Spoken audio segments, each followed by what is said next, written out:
The captain said, believing World War III was going on, I've had enough. We're obviously at war. We're going to prepare to launch the nuclear torpedo.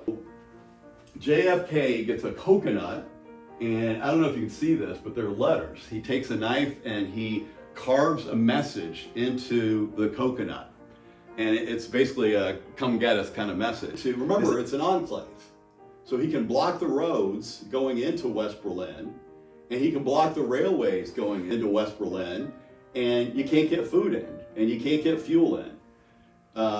It's a blockade. Why don't I put a bunch of medium-range ballistic missiles in Cuba? And he comes up with this idea, and he starts to think of this as a cure-all for him. When I learned that the Secretary of Defense and the President of the United States did not believe that these missiles in Cuba posed an incremental strategic threat, I was stunned. I was stunned because I knew we had come, according to Kennedy, between a 1 in 3 and 1 in 2 chance of nuclear war, which with hydrogen bombs means hundreds of millions of deaths. And I'm thinking, well, shoot, if they don't make any difference, why did we have to have a crisis?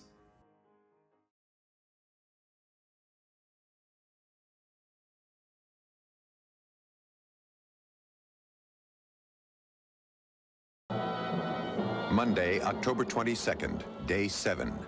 As huge mobilization and deployment were taking place, Kennedy broke the news to the American people and announced his chosen course of action. Good evening, my fellow citizens. This government, as promised, has maintained the closest surveillance of the Soviet military buildup on the island of Cuba. Within the past week, unmistakable evidence has established the fact that a series of offensive missile sites is now in preparation on that imprisoned island. All ships of any kind bound for Cuba, from whatever nation or port, will, if found to contain cargoes of offensive weapons, be turned back. It shall be the policy of this nation to regard any nuclear missile launched from Cuba against any nation in the Western Hemisphere as an attack by the Soviet Union on the United States, requiring a full retaliatory response upon the Soviet Union. How close did we come? How close did we come? To answer that question, I want to take us hundreds of feet deep in the Atlantic Ocean in the Sargasso Sea. It's a spot between Bermuda and Cuba. To a Soviet submarine, Foxtrot class B-59, according to our classifications, and it had 22 torpedoes. One of those torpedoes had a nuclear tip. Pretty impressive piece of machinery. This thing is long as a football field. It's October 27th, 1962. That's the date most historians consider the most dangerous day of the crisis. This sub is in a holding pattern. It is out of contact with Moscow. I was able to find online these incredible pictures of the inside of a similar sub. This is what, again, we call the B-59. There's 78 men in this submarine. It's cramped. This gentleman here will show you this sort of scale and size of what's here. These are, again, incredible photos, right? These are torpedo tubes. The B-59 Foxtrot class had 4 torpedo tubes in the front, 4 torpedo tubes in the back, and there were 2 torpedo tubes on the outside. Here's another look at the other torpedo tubes. You can just see how you open them up, you slide it in there, you don't pick it up. There's actually a device that holds it and slides it in there. Here is the periscope control. This is an amazing historical photograph, but these are like the things that you hold to turn when the periscope is above the ocean surface. These are the holes that you actually have to crawl through. You can't be too tall and be a submariner, and definitely you can't be too tall and be a submariner on this one. That's the conditions were pretty tough on a normal day. The conditions on this day were particularly brutal. This was a diesel electric powered submarine. and it had to surface to run its diesel engines to power the batteries, but it had been in an elusive pattern, hundreds of feet down, trying to hide from the U.S. destroyers that were looking for it and the airplanes. So it was running on battery power. Now the tough thing is it was almost out of batteries, and that meant they had to use only their emergency systems. That meant they didn't have air conditioning. The temperature was over 120 degrees. Their oxygen level was low. And more important than their oxygen level being low, their carbon dioxide level was really high. And that's a bigger deal. Men were literally starting to faint at their posts. Now remember, this is a sub that thinks it's there for possible war. It doesn't know if war is going on above it, and it's 120 and people can barely breathe and they're starting to faint. Imagine how tense those conditions must have been. And if you want things to get worse, they start to hear these explosions. Boom, boom, boom. One of the communications officer on that Soviet ship said that it sounded like being in an iron barrel being struck with a sledgehammer. And then we get the biggest explosion yet. They had heard there were going to be practice depth charges dropped to signal them to surface. And we're going to get back to what a practice depth charge is, but this didn't sound like a practice anything. It sounded like a huge bomb that was blowing up next to them. And the captain said, believing World War III was going on, "I've had enough. We're obviously at war. We're going to prepare to launch the nuclear torpedo." Had he launched that torpedo, the first launch of nuclear weapons in this high-stress time, it would have started global thermonuclear war. That was the captain's order. Prepare that torpedo for launch. So, we're going to stop right there. I'm going to leave you with a little suspense. We're going to wonder what happened. We're going to come back to this as we go through the days of the crisis. This is the most dangerous day. We'll come to it almost last. And then we're going to come back to this sub. Okay, just a few preparatory notes. When I talk about the United States, I often say we or us. I know I've got international members in the audience here. In point of fact, Doug Cherry, as a 3-year-old, had nothing to do with the decision making that was going on in Washington, D.C. or the Soviet Union. Point 2, hold all of your questions to the end, please. I'll be happy to take them all. Just keep them towards the end. And then my third prep point before we get into it is I want to say the history of the Cuban Missile Crisis is fascinating in that, perhaps more than any other event, the understanding of what happened during those 13 days and before has changed dramatically over the years. It's what historians would call a dynamic historiography. We believed one thing for 25 years. After 1968, we historians had an understanding of it. That changed radically after U.S. records were declassified in the mid-1990s. That changed radically again once we were able to get the Soviet information after the fall of the Berlin Wall and the Cold War ended. And then even in the past 5 years, we've gotten access to a lot more Soviet information, and that understanding has changed. For 25 years after this book was written, historians' best understanding of what happened during the crisis was the book 13 Days, a memoir of the Cuban Missile Crisis. This was written at the time Bobby was running for president in 1968. And the picture painted by 13 Days is one of, that's Jack Kennedy, JFK president on the right, and his brother Bobby Kennedy on the left. The picture Bobby paints in the book 13 Days is one where he is a consistent dove. He's a voice of wisdom and restraint. He tempered the bellicosity of the military hawks, and he helped his brother come up with a solution that resolved the Cuban Missile Crisis. In point of fact, each one of those things is nearly complete BS. He lied. Now, why did he lie? He lied to make himself look good because he was running for president. When asked about it one time, he said, Jack would understand, meaning my brother's dead, I get to take credit for this because I'm trying to win the presidency. In point of fact, he wasn't Dove at all. He was highly aggressive. He didn't propose the solution, and he was all over the place with his advice. Couldn't have been more different from his brother. So that book was what we originally was the basis for our understanding. JFK had installed a secret taping system in the White House. So the heavy hitters sitting around the table talking through this thing did not know that they were being recorded.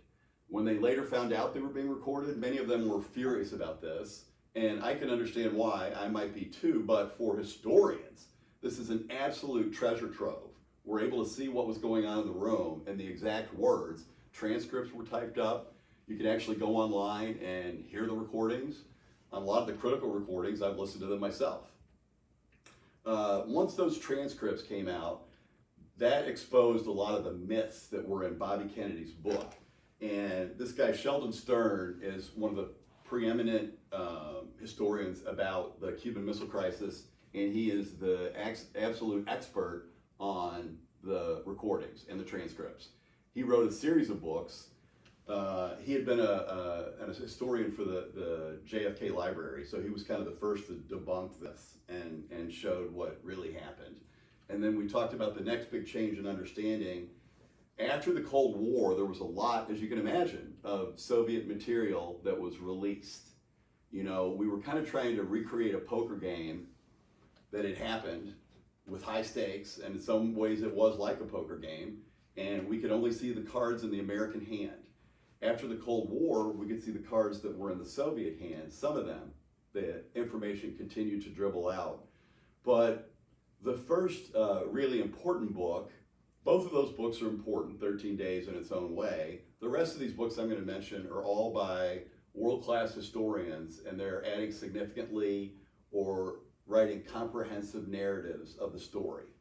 The first one that came out after the Soviet records were released was written by Alexander Fursenko, a Russian historian, and Timothy Naftali, who's one of the greatest American historians of the Cold War and of the Cuban Missile Crisis. They worked together on this, and that was suitable.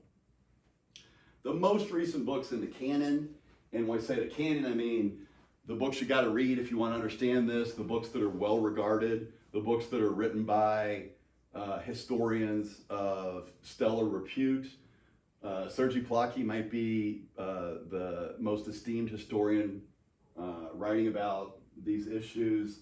Max Hastings is Sir Max Hastings. He did a comprehensive look in 2023 or so, and then in 2022 or 2021 it was published in hardback, 2022 paperback. Sergei Plokhy, he is a Harvard professor of Ukrainian origin, and he got access to some more Soviet records and Ukrainian records actually, and wrote a fully comprehensive take on the crisis. So if I had to recommend one book that you decide you want to read if you want to follow up on the Cuban Missile Crisis after this, Hastings is great. I would probably recommend Sergei Plokhy's. It's so comprehensive, readable, and as I say, it's got new material. Okay, Spanish-American War. To understand the Cuban Missile Crisis, we need to go back to the end of the 19th century, the Spanish-American War. Spain controlled Cuba. Spain was brutal to Cuba, and Cuba wanted to throw off the shackles of Spanish colonialism, and the United States got involved in this thing. They did not get involved in it because they cared about the Cubans. They got involved in it because they wanted territory. This is Teddy Roosevelt. This is, we're going to talk about using the media to make yourself look better on the battlefield. And Teddy Roosevelt was excellent on the battlefield. He put this ragtag group together. The Americans defeated the Spanish, and there's TR right in the center. We had a vision of America. Again, here's we. We had a vision of America that was every nation thinks it's exceptional. Our vision was based on the belief that we are a democratic republic, not a constitutional monarchy with overseas colonial possessions. We were sort of above that. Now, whether or not that's fair, and it's really not fair, you might want to talk to the Sioux Indians, or for that matter, in the 19th century, the Mexicans, whom we stole huge swaths of the United States from. But in 1898, we did not even make a pretense that we were not a colonial power. So after we defeated Spain, instead of turning that land back over to the indigenous people, we kept Puerto Rico, we kept Guam, we kept the Philippines. We kept the Philippines, and we wanted a base in the east. And years after the Spanish-American War, they thought, well, they freed us from the yoke of the Spanish. We get our islands back. And we said, no, we kind of like to park our ships here. And we didn't leave. And we had to fight a war with them. So again, at this point in history, we were most imperialistic. And besides Philippines, Guam, Puerto Rico, the other island we got was Cuba. And technically, for political reasons I won't go into here, it wasn't a colony, it was a protectorate, which just meant that we were in charge of it and we let it control some of its own internal affairs. This is Fulgencio Batista. He was president, he took over the government, and then he took it over again in the 50s as part of a military coup that we supported. The United States supported him. He was about as brutal a dictator as you could get. With his political opponents, he would throw them in jail. He would torture them. He would subject them to electric shock, anything that was going to keep him from getting his money. He would mutilate them, and sometimes he would throw the limbs of these dead people out in the street just for folks to see so that they would know that he was in charge. We'll come back to why we would support a guy like this, but the thing to have in the back of your mind is anything that opposed communism at the time, we were going to support, even if it meant supporting a right-wing dictatorship.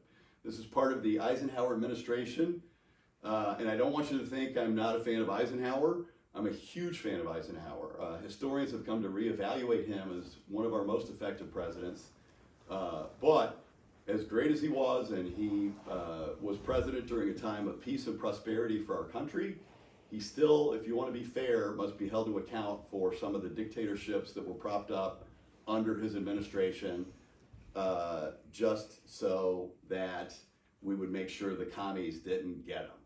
And we did this in Guatemala, we did this in Nicaragua, we did this in Haiti, we did this in Iran. And why am I telling you this? I'm telling you this in the context of Cuba because it's relevant to the anti-American sentiment in Latin America. They hated being treated this way.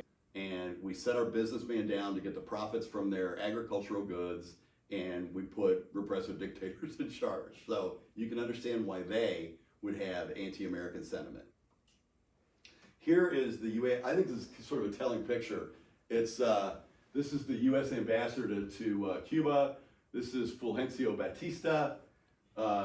Seems pretty buddy-buddy with a guy who mutilates his political opponents. Fulgencio Batista, by the way, if you've seen the movie The Godfather Part 2, it does an excellent job of explaining what was going on in Cuba up through the revolution. Batista would sell access to U.S. mafia members to the casinos who made tremendous profits, and the U.S. mafia members would pay him literally with suitcases full of cash. They would fly down with their suitcases full of cash, just like the one that Fredo was guarding in The Godfather Part 2, and hand it to Batista. That's how corrupt he was. And our ambassador used to enjoy playing canasta with Fulgencio Batista, torturer. Isn't that nice? Okay, along comes this character, the first major player in our show. Larger-than-life figure, dominates Cuban politics for half a century. A lot of people don't realize this, but he did not start off a communist. He was from a wealthy family. He was actually a lawyer.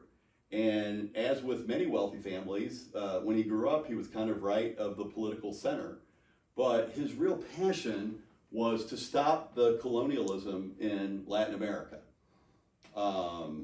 That's what motivated him, not political ideology, just to get the imperialists out. He put his money where his mouth was, picked up a rifle and rifle in hand, fought to overthrow right-wing dictatorships in the Dominican Republic, Colombia. This is the guy who risked his life for what he believed, and he tried to do the same thing for Cuba, but he failed, and he was put in prison. Batista makes a decision that he later comes to regret, and you'll immediately figure out why. Batista decides that Castro is not a significant threat. So he lets him out of prison after a year. Oops. Castro promptly heads to Mexico City, where he forms a revolutionary group with his brother Raul and with this character, Che Guevara, noted Latin American revolutionary. He was actually a doctor. So we've got Castro was a lawyer and Guevara was a doctor, and they put on fatigues and go up in the mountains with rifles. So the three of them, Guevara, Castro, and his brother Raul Castro, form a revolutionary group. And they come back and they go up into the mountains and they fight guerrilla warfare. They've learned from the last failure. This time they want to get it right. This picture is interesting because this should remind you a little bit of a picture you've seen already, which is Teddy Roosevelt after the Battle of San Juan Hill. Castro was a master at manipulating the media, okay? He is in a line from Douglas MacArthur and General Patton that extends all the way back to Napoleon, if not further, at using the media to increase the perception of his battlefield stature. Now, this time, the revolution succeeds. And the reason it succeeds is because of the popular support across the country. So then Castro uses his popularity. He's just led the overthrow. He's very charismatic. As a lawyer, he was an excellent speaker. He uses his popularity and his power. Some of you are going to see this coming because it happens over and over and over in a lot of these revolutions. He himself becomes an authoritarian. He himself becomes a terrible authoritarian. Not as bad to the people as Batista. I remember 40 years ago reading an article in Foreign Affairs magazine, and a Cuban woman said, going from Castro to Batista is sort of like, from Batista to Castro, it's sort of like going from a husband who beats you to an alcoholic husband. You're not getting beaten anymore, so it's better, but you're left with an alcoholic husband and you're not happy. And believe me, Castro did some pretty ugly things to the Cuban people, and many of them weren't happy. Now remember, I said he was not communist at first. He wasn't really communist when he took over. He came to the United States asking for assistance, actually. That didn't work out. Ike sent Richard Nixon to meet with him. The relationship wasn't going to work out because we didn't trust him, and he quickly started nationalizing industries, taking these American industries and taking them over for the government of Cuba. When that happened, we've got someone who is taking over our industries, and they start to buddy up with the Soviet Union because the United States is not going to give them any money.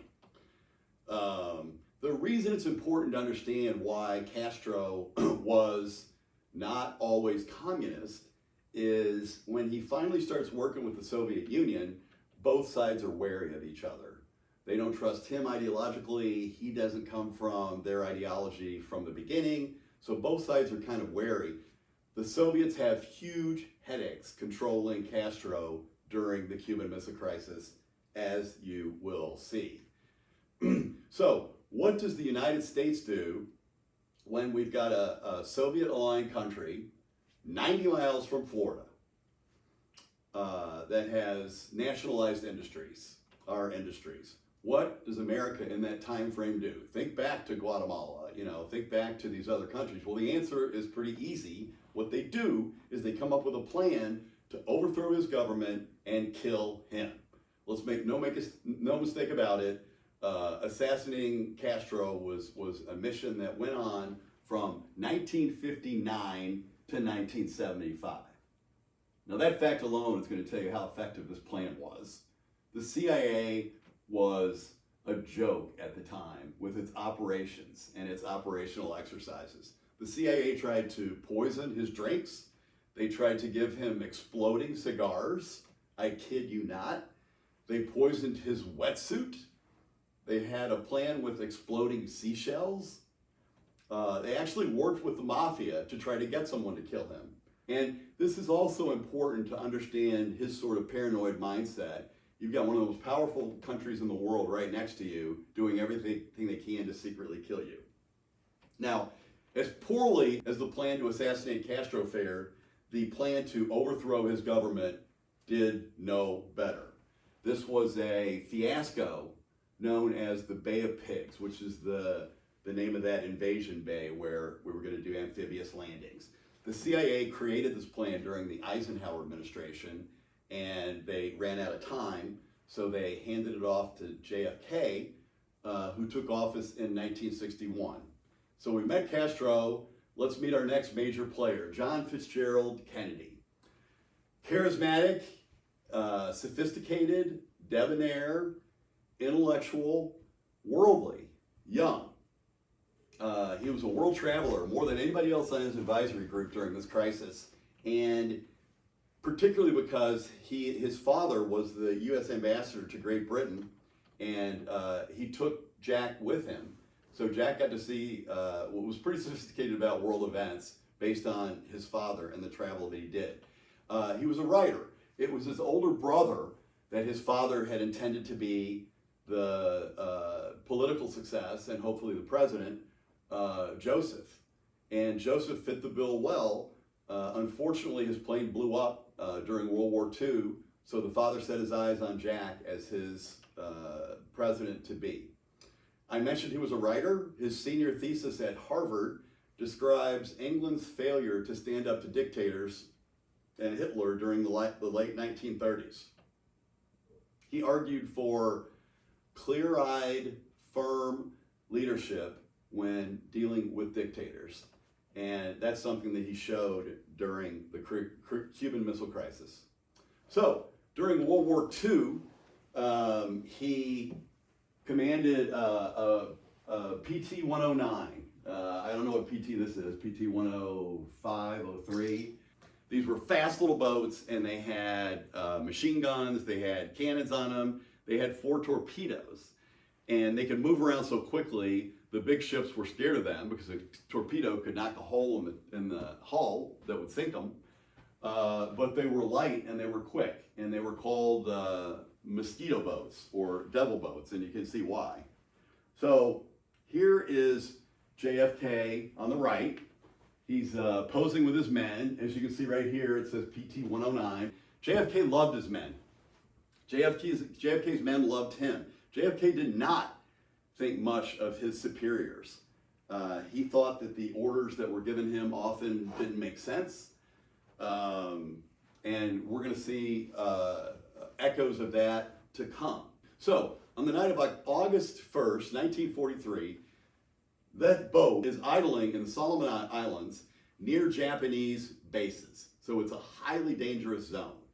It's a pretty dangerous job they've got. This little boat's supposed to run around and sink these larger boats, but they can easily destroy it. So it's a pretty dangerous job he's got, but that was his job.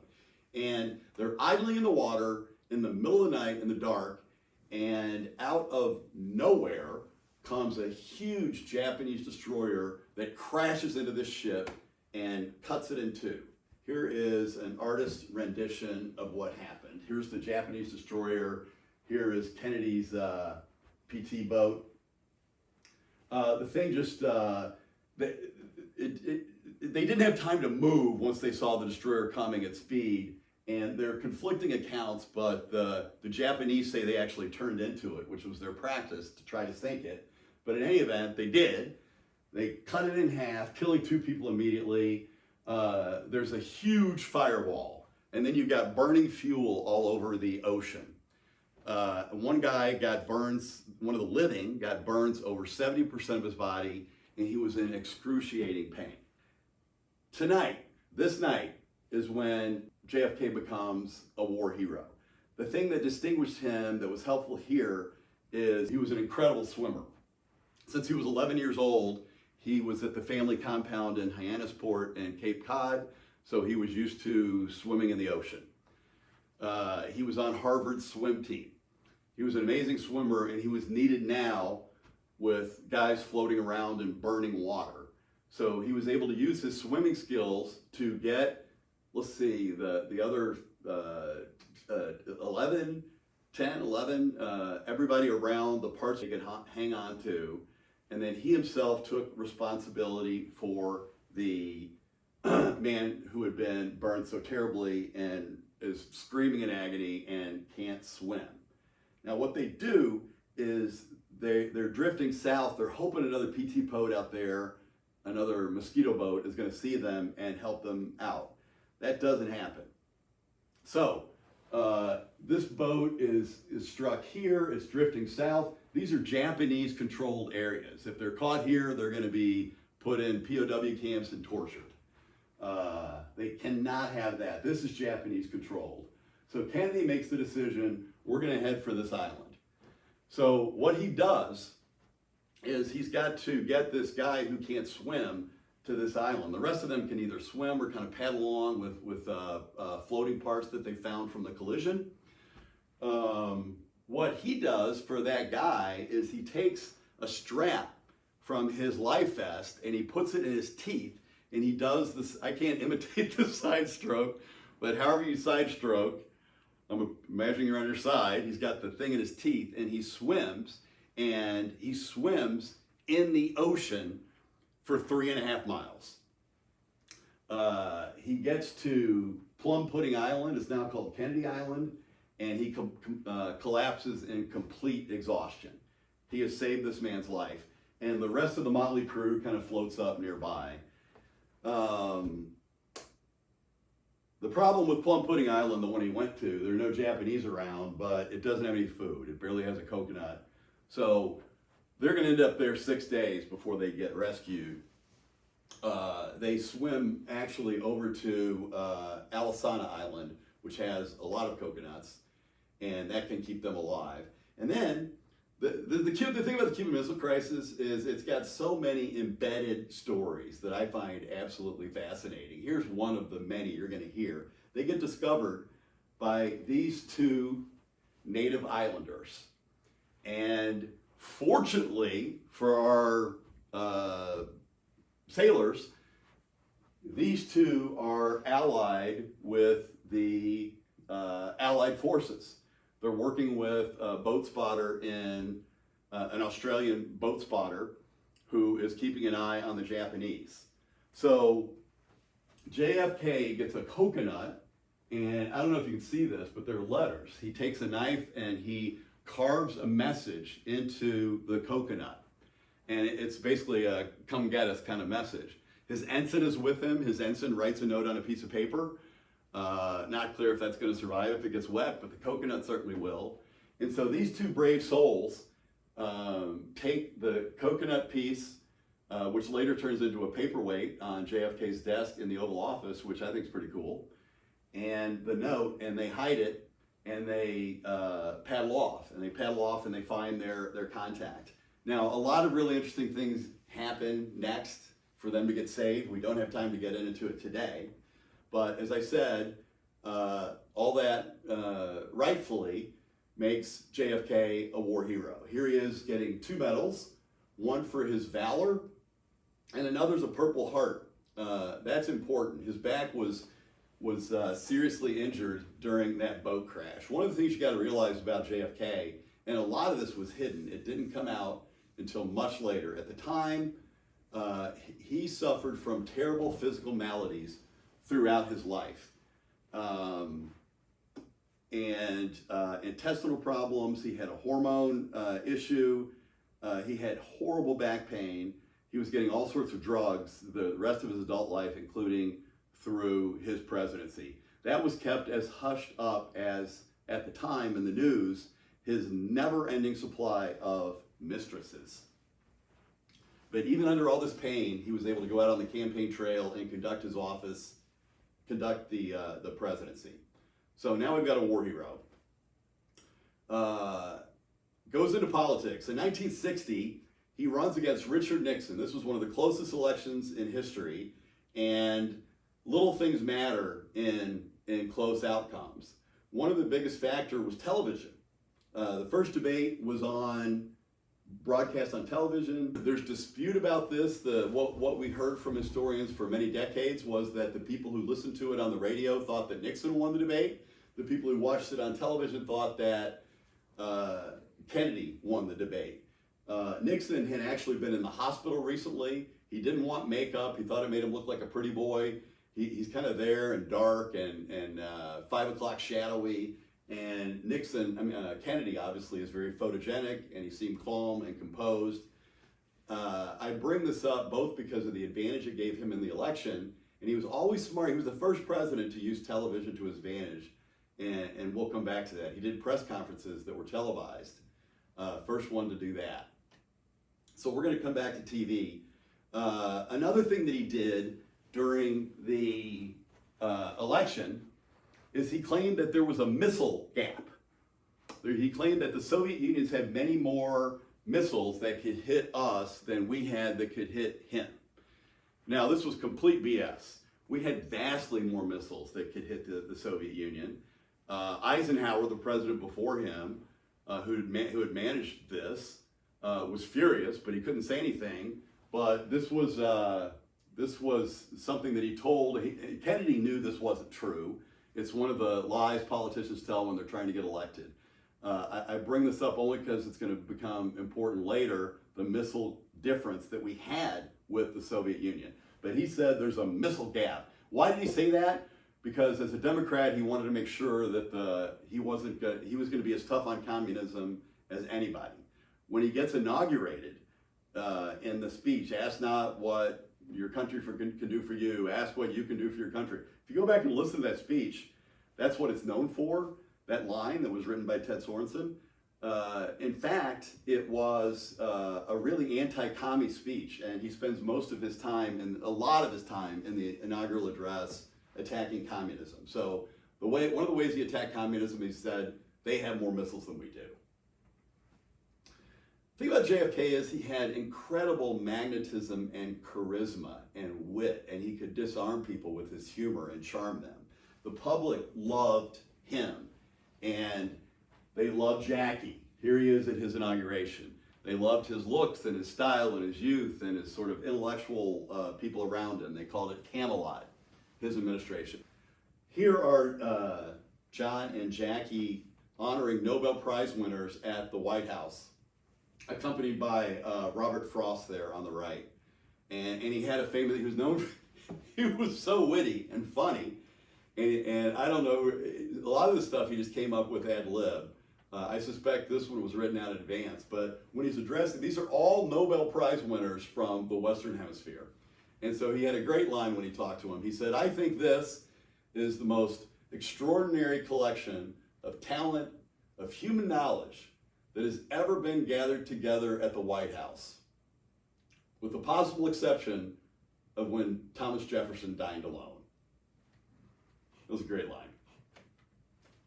I put up a timeline here to help situate and orient you in his presidency so you know what happened when.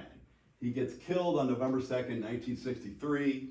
He's inaugurated in January 1961. So think of him as president for most of 61, all of 62, and most of 63. Some of the events that are going to occur, we've got inauguration, Bay of Pigs invasion, Vienna summit.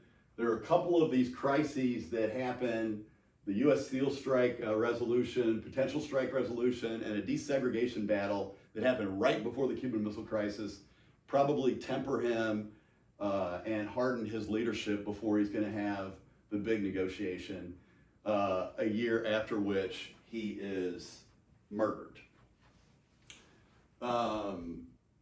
He seems to have everything going for him, but his first big policy move was an unmitigated disaster, and that's the Bay of Pigs. This is Allen Dulles. This man ran the CIA under Eisenhower. This man caused incalculable harm and death and unnecessary death and destruction. The CIA under him, his brother was John Foster Dulles, John Foster Dulles, who was the Secretary of State under Eisenhower. And Dulles is one of these characters kind of like, I don't know, Talleyrand or J. Edgar Hoover, where his best talent is really convincing the people around them that they need him. So he had this knack of talking to people and making them think that he was indispensable. And he was especially in the second term, just an absolute massive failure. He failed in the intelligence function, right? We never penetrated the Kremlin. The Soviets penetrated the United States, and he focused on not intelligence, but on paramilitary operations. And they were so bad, usually, that not only did they fail, they damaged other countries. And I mean, people got killed because of what he did. And it really hurt America's moral reputation abroad, as it should have.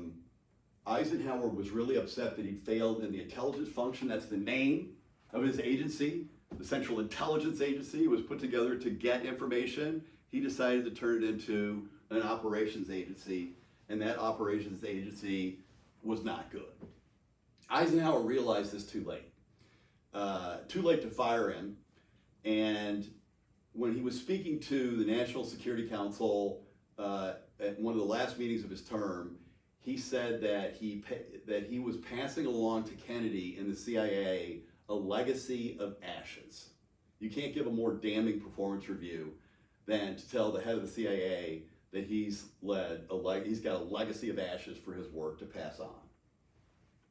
The final nail in Allen Dulles' coffin was the Bay of Pigs invasion.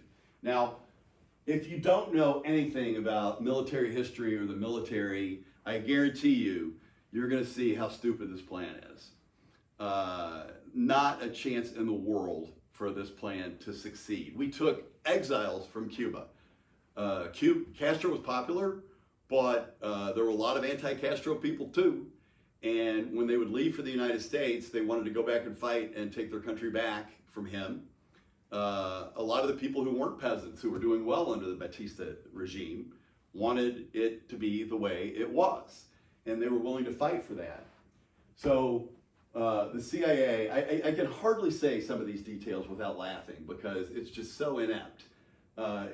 Castro had 25,000 troops at his disposal. We take a ragtag bunch of 1,500, less than 1,500 actually, Cuban exiles, and the idea is we're going to train them, the CIA is going to train them, and they're going to attack. The great diplomat Dean Acheson said, you don't need to be PricewaterhouseCoopers to recognize that 1,500 is not going to win against 25,000. And those were 25,000 troops. These were, most of them weren't even military. They were students, they were incomplete. The number of troops is not the only problem with this operation. There was a sense that if we could just get people onto the island. Now this is going to remind you a little bit of, we thought we were going to be greeted as liberators in the Gulf War II. And obviously that didn't happen. We thought that the people would rise up against Castro and join this little ragtag group and throw Castro over. Bad intelligence. Castro was very popular, but that was the idea. And we didn't want to do it in a way that it was clear that these were American-supported troops. Kennedy was torn because on the one hand, he was opposed to communism. He didn't want a Soviet state right here, 90 miles from Florida. On the other hand, he knew that we had horrible relationships with Latin America, and he wanted better relationships. And in point of fact, he wanted a better relationship with the Soviet Union. So he kind of went along, but he did it in half measures, and that's what's going to doom this operation. What we tried to do is use American military equipment and disguise it as Cuban equipment. It didn't work. The New York Times, I believe it was, one of the press outlets even caught the fact that we were training these exiles to overthrow the government, and they published it in the newspaper. Everybody knew there was a CIA operation going on. And then we were going to use these, we were going to attack before the amphibious landing. We were going to attack their airfield so that they wouldn't be able to attack our amphibious landers. And we were doing that in U.S. planes. After the first day of attacking, one of the airplanes came and landed, and it had bullet holes in it that weren't really from battle, and it had the Cuban markings, and this was used as propaganda to say, see, this is the Cubans. And once people saw through it, and Kennedy realized that the world was going to know these were U.S. planes, he limited the air support. And once they didn't have air support, they were, I'm not going to say doomed, because they were already doomed, but they were sort of further doomed.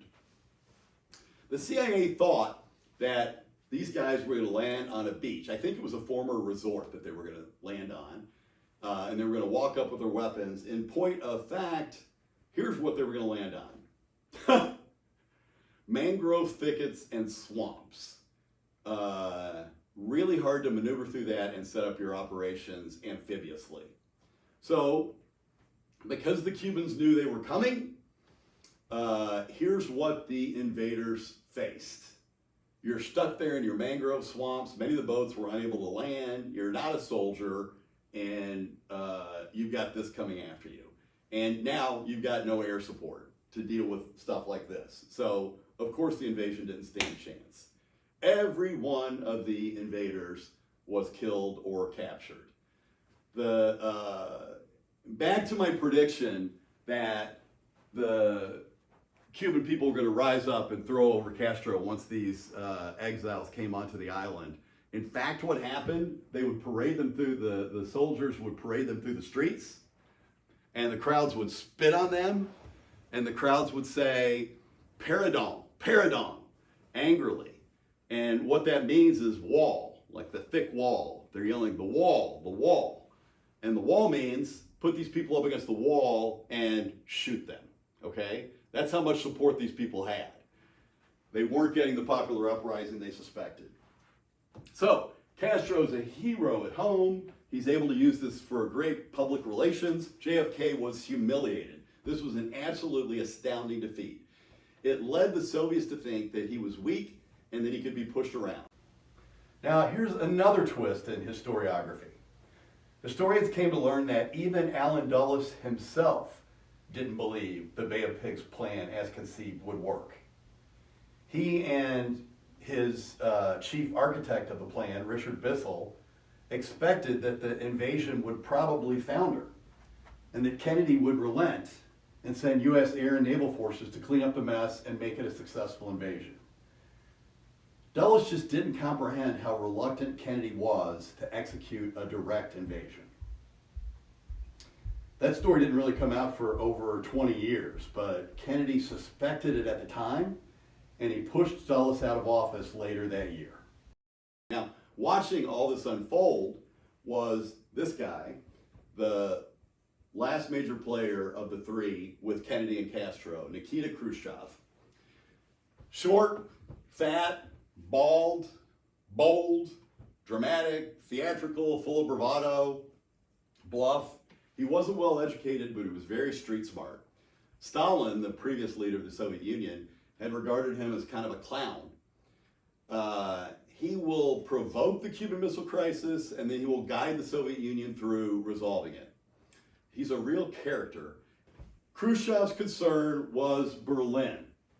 And so for those of you who don't remember the facts about Berlin, I will give you a refresher. After 1945, the victorious Allies occupied Germany. Germany lost in World War I, it wasn't occupied. This time it was occupied. We were going to make sure they didn't rise up again. And there were 4 Allied forces, major forces, the United States, Great Britain, and France. Originally France didn't get a part.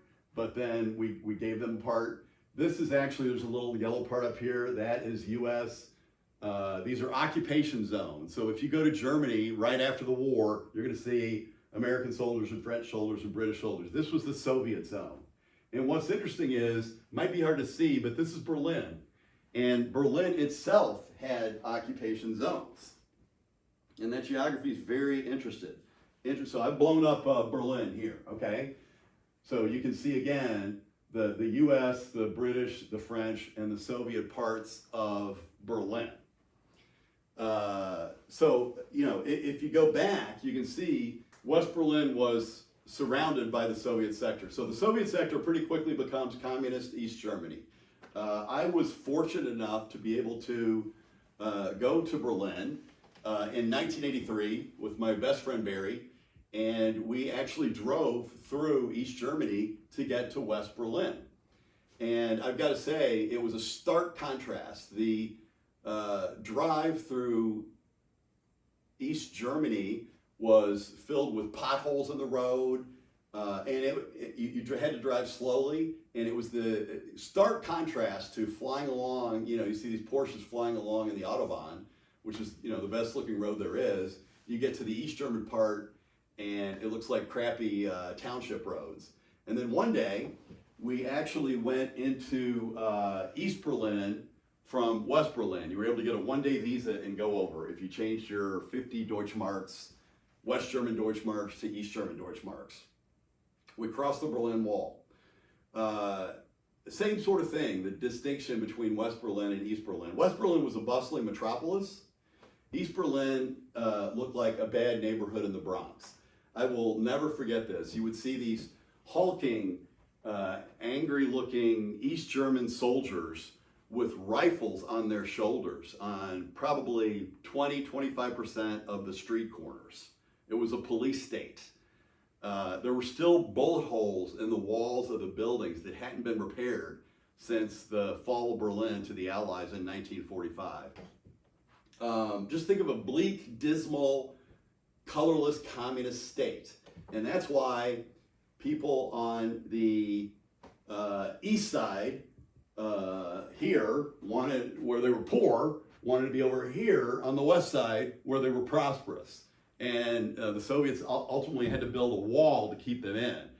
And that says something about what your state of freedoms is in a place where you're not allowed to leave. That's perhaps one of the most fundamental freedoms that you don't have in a totalitarian state when they don't even let you leave. But they built that wall for that reason.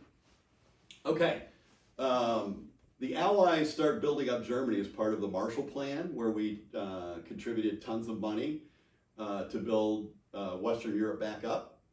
And as part of that, in 1948, the Allies introduced a new currency. That was the currency before the Reichsmark.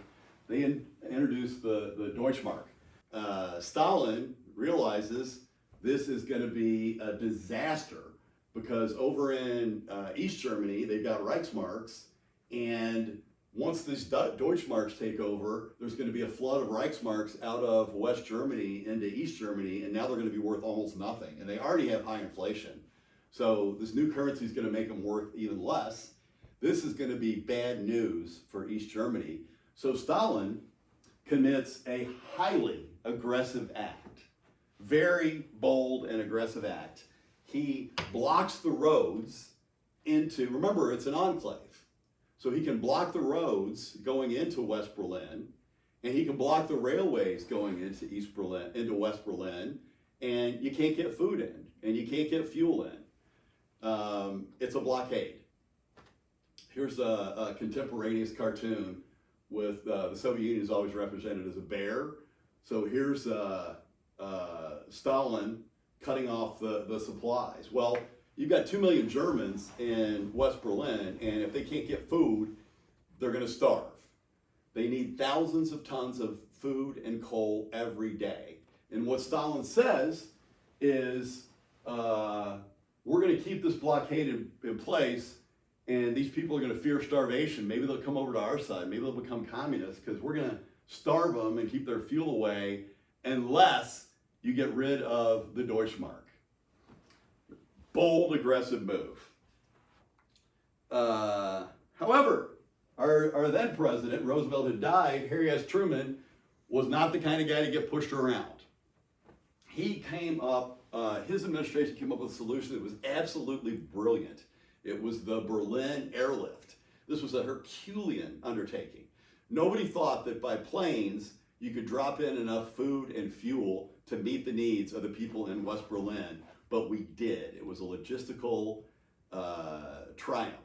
Our planes dropped in thousands of tons of food and coal every day into West Berlin. Here is, here's a photograph of them doing just that. It's a classic photo, but in a classic PR move, they would drop little bags of candy with parachutes for the kids, for the German kids, so they could have them. And the Soviets were looking terrible on the world stage because the blockade wasn't working. We were getting the food and the fuel in, and even making the little kids happy. So after a year, they lifted that blockade. But tensions are going to remain high in Berlin. I want you to keep that in mind. The Soviets just hated that we were there. Khrushchev later called it a rotten tooth that had to be removed, surrounded by his communist area. So that is our refresher on Berlin. Let's go back to the timeline. Inaugurated in 61, Bay of Pigs invasion in April of 61. Recognize how soon this is into his tenure when he has to make the tough decision to go along with this. Okay, what do we have next? All right, so let's go back to we needed a Berlin refresher because it's going to be so important to this crisis, but let's go back to 1961. Shortly after the Bay of Pigs, Kennedy decides he wants to meet with Khrushchev personally. He wants to size him up. Kennedy's a pretty powerful person. He thinks he can sort of take charge of the relationship. He wants to get a sense of who his adversary is. And Khrushchev loves the idea. He thinks he can bully this young, inexperienced president who's just had a big fiasco, and he does. He bullies him. They meet in Vienna in early June, and like Stalin, Khrushchev pushes the United States to get out of Berlin. Khrushchev blustered. Khrushchev lectured JFK. He was condescending to JFK. In fact, he actually threatened war. He basically implied that if we can't get this resolved by the end of the year, we're just going to take it, even if that means war. So JFK had only been president at this point for 4 months? He didn't have his footing yet. So afterwards, he says to James Reston of the New York Times, Khrushchev thought that anyone who was so young and inexperienced as to get into that mess, meaning invading Cuba with the Bay of Pigs, could be taken. And anyone who got into it and didn't see it through, meaning providing the necessary air support for it to even have a chance, had no guts. So he was saying, Khrushchev thought that I could be taken and that I had no guts. So he just beat the hell out of me. Again, the last time I'll say this, remember, Berlin is always on Kennedy's mind during the crisis. So this is a low point. Some people say it's the first time in his life he'd ever faced failure. Except for his health issues, he's kind of had everything going for him. He's led a pretty charmed life. So what does he do? He regroups, he licks his wounds, and he comes out swinging. Remember that senior thesis he wrote at Harvard about standing up to dictators? So what Kennedy does is he gives a speech in July, and he responds to the Soviet threat about Berlin, and he makes a veiled threat himself, citing the ancient philosopher Epicurus. A man who causes fear cannot be free from fear. Then he said he would ask Congress for an additional $3 billion for the defense budget. So he was coming back hard at the Soviets. Now, Khrushchev's in a bind. Why is he in a bind? Well, he tried to push JFK around and he pissed him off and got a pretty aggressive response. JFK was standing up to him, and we had, at the time, more nukes. Remember that missile gap was a fake. We had more nukes, we had better nukes. We're going to be talking a little bit about nuclear weapons and specifically missiles. So I want you to understand the different types of ballistic missiles. You know, remember that fake missile gap favoring the Soviets? I'm going to show you the real gap. But first, let's go through what the types of missiles are. These are the ones that really matter between the United States and the Soviet Union, because they got to go from one continent to another. If the Soviet Union doesn't have these, they're not going to be able to use missiles to attack us. They can use bombers to attack us. They can shoot missiles from their submarines, but they can't attack us with missiles without intercontinental. Medium-range missiles go hundreds of miles.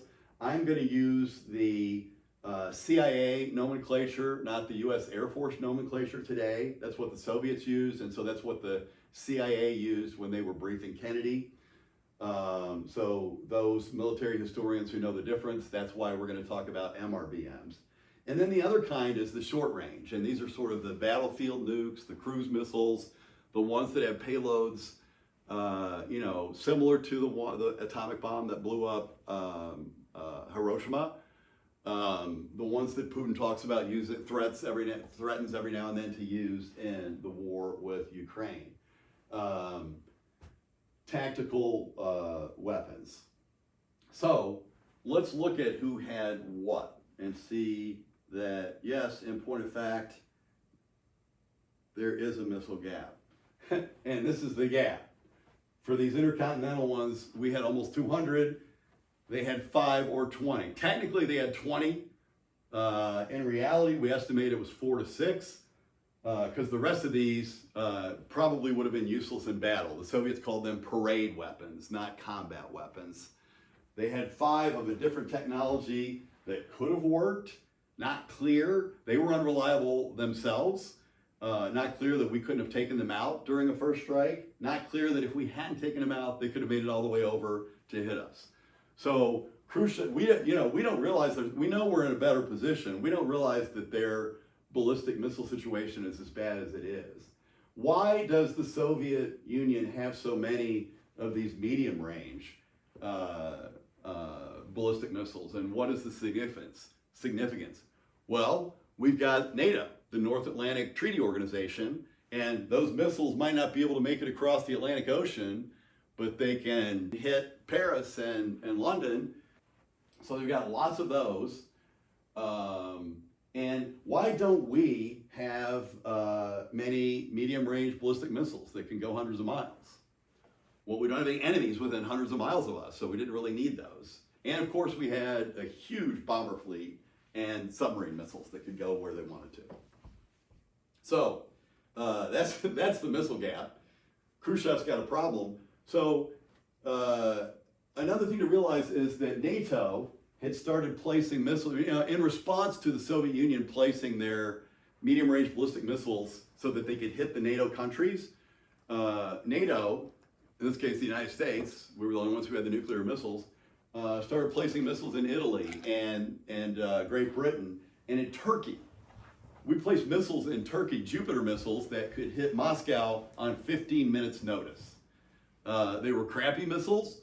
They were kind of out of date. They were sort of like some of those bad Soviet ICBMs. They're going to be replaced by better technology later. But there they were, missiles that could hit Moscow when Khrushchev could not hit the United States with his ballistic missiles. So I want you to remember those medium-range ballistic missiles in Turkey. They're going to end up sort of providing the solution to this crisis. That's how important they are. So this is well documented. Khrushchev was in Bulgaria, and he's at a seaside park in the Black Sea in the town of Varna, and he comes up with an idea, which is, I've got all these medium-range ballistic missiles. When the United States didn't have as many ICBMs, that's when they sort of came up with the idea of putting the medium-range ballistic missiles that could attack Moscow. Why don't I put a bunch of medium-range ballistic missiles in Cuba? And he comes up with this idea, and he starts to think of this as a cure-all for his lack of intercontinental ballistic missiles. Here is Khrushchev with his Politburo. Now they're making a speech. This is not the way he would have interacted with them when they were advising him. And they didn't advise him the same way Kennedy's advisors advised Kennedy. Kennedy, he didn't just issue pronouncements and they went along every time, but there was a risk to standing up against the leader. They still had some power. They didn't have no power, but the power balance between Khrushchev and his advisors was much greater imbalance than it was with Kennedy. These are the guys. Now I'm going to call this the Politburo. When I was in school, the Soviet, so this would have been in the late 60s, early 70s, we used to learn about Soviet government when communism was considered much more, Soviet communism, much more of a threat. And I would call this the Politburo. So again, for those of you who know Soviet government, this could be called the Presidium, but the Presidium's got two different meanings, so I'm going to use the term Politburo throughout to refer to the guys who were advising Khrushchev. So he presents the plan, he pressures them to accept the placement of Soviet nuclear weapons in Cuba. They were skeptical, but they agreed. Particularly skeptical was this guy. He was the foreign minister, like our Secretary of State, Andrei Gromyko. He's going to play a big role in the crisis. He said the United States is going to go insane if you, the Soviet Union, put nuclear weapons 90 miles from Florida. And Khrushchev says, no, they're going to be fine. We accepted those Jupiter missiles in Turkey and we didn't freak out and they're not going to freak out. Gromyko obviously was right. Khrushchev was wrong. That was one of his failures, to be able to see it from the other side. So he's got to talk to Castro before he goes putting nuclear weapons down there. And so he runs him back. Well, what does Castro say? Well, what would you say? What would you say if someone had invaded your island and you knew there were plans in place to kill you with exploding cigars and wetsuits, and someone says, hey, we're going to put defensive weapons, offensive weapons, we're going to put weapons on your island. That can be a protection for you. Of course, Castro said yes. But here's where they differed. Castro says, you should do it publicly. Say, I'm putting nuclear weapons in Cuba. What's the world going to say? Your response is, well, heck, they've got them in Turkey right in my back door. I'm going to put them in Cuba right in their back door. But Khrushchev, and another mistake, decides he wants to announce this at the United Nations in November as a fait accompli. And he wants it to be secret until they're there. That's just his gut sense, and he sticks with it. And it turns out Castro was right about this, and Khrushchev was wrong, and it's going to cause him problems. So you don't just send missiles down there, you send troops down there, you send engineers down there, you have to build bases, okay? They sent 40,000 people down there and all sorts of military equipment, and this takes months and months and months. They disguise these military experts and advisors as tourists and agricultural consultants. Nobody's going to notice 40,000 Soviets showing up, right? This part becomes a little bit comical. Here is a group of them actually goose stepping. They're practicing the Soviet. Let's just say in Cuba, these guys, white guys in plaid shirts, they're supposed to wear plaid shirts and often Bermuda shorts, 40,000 of them, they don't blend. Castro was popular, of course, but still, there was a very large number of anti-Castro Cubans. So these anti-Castro Cubans are watching this and they're reporting it back to the United States. One of the folks they're reporting it back to is this guy, Republican Senator Ken Keating. He's got good access to the folks who are telling him what's going on in Cuba. And he is himself, we're in 1962, he's eyeing a run for president in 1964. And so he's making the argument that there's a military buildup going on in Cuba. We think it's defensive weapons, Kennedy does. He says, no, the Soviets are putting offensive weapons in Cuba, 90 miles from Florida, and JFK is doing nothing about it. This is pure politics, although he's right, of course. Okay, so we're on the cusp of the crisis, but before we start the crisis, I just want to mention briefly two things on the timeline here, U.S. Steel and desegregation battle. And these are things that crises that JFK managed, particularly the Mississippi crisis, and he wasn't the same guy at that point. He wasn't the same callow, inexperienced president who had managed poorly the Bay of Pigs. He had a couple of crises under his belt now, and he was starting to come into his stride. The first is the U.S. Steel strike. This was a potential strike that the labor union said they were going to do, and JFK himself and his administration brokered a deal. The labor unions got modest wage increases. U.S. Steel said we're not going to raise prices.